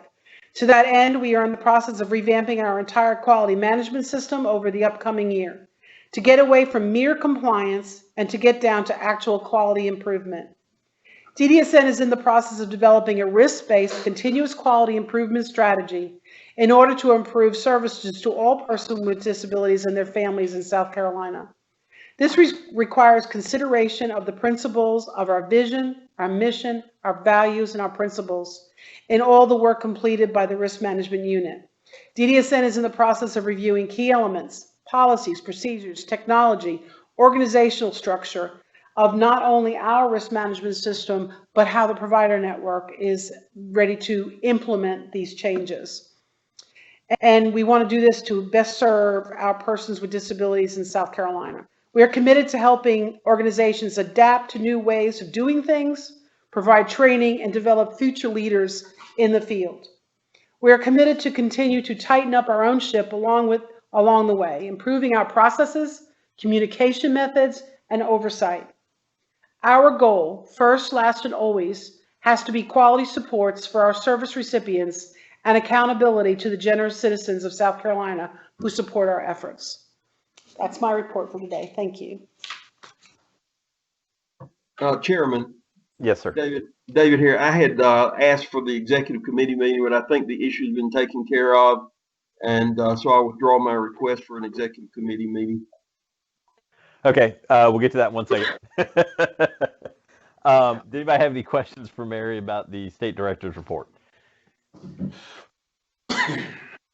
Okay, hearing none. Next on the agenda is the nominating committee. Would call upon Commissioner Blackwood to give us a report from the nominating committee. Okay. I am presenting the following slate of officers whose term begins at the end of this meeting according to our bylaws. The slate includes Commissioner Gary Lamel for chair, Commissioner Barry Malthus for vice chair, and Commissioner Robin Blackwood for secretary. That concludes my committee report.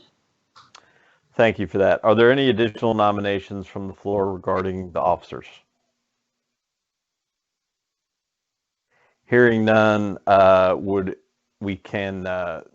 bylaws normally require a confidential vote, but in the case that there are no competing nominations, a voice vote can be taken, so I will proceed to that. All in favor of the slate as proposed by the nominating committee, please indicate by saying aye. Aye. Aye, Miller. Okay. Any opposed? Any abstentions? Hearing none, that slate of officers is approved with our thanks. Thank you also as well to the nominating committee for putting that slate together. The next item on the agenda was an executive session that had been prepared. That was going to be based upon a discussion that I had with Commissioner Thomas regarding an employment matter with DDSN staff. As I understand it, Commissioner Thomas, you were no longer requesting that executive session? That's correct, sir. Okay. With that being withdrawn, I also feel like it has been addressed. And so is anyone aware of any other reason why we would need to have an executive session? Okay, seeing none, then we will go without an executive session for this particular meeting. The next regular meeting is scheduled for July 16th. As we get a little bit closer to that date, we'll update how we're going to be doing that one. I think there's some intent for that particular meeting to focus on the training side since we have our new commissioners in. And it may be one where, because it's more training oriented, that we'll be looking at trying to have people be in person, depending on what the state of the situation is, as we get a little bit closer to that. That's just something for everyone to be aware of, but we'll set that meeting for July 16th. That being said, would entertain a motion to adjourn. So moved, we adjourn. I have a motion from everybody. A second from the community at large. So thank you all very much. Appreciate y'all's patience during a long meeting. Staff, appreciate you guys hanging out for that long meeting as well. Thank you very much. We are adjourned. Thank you.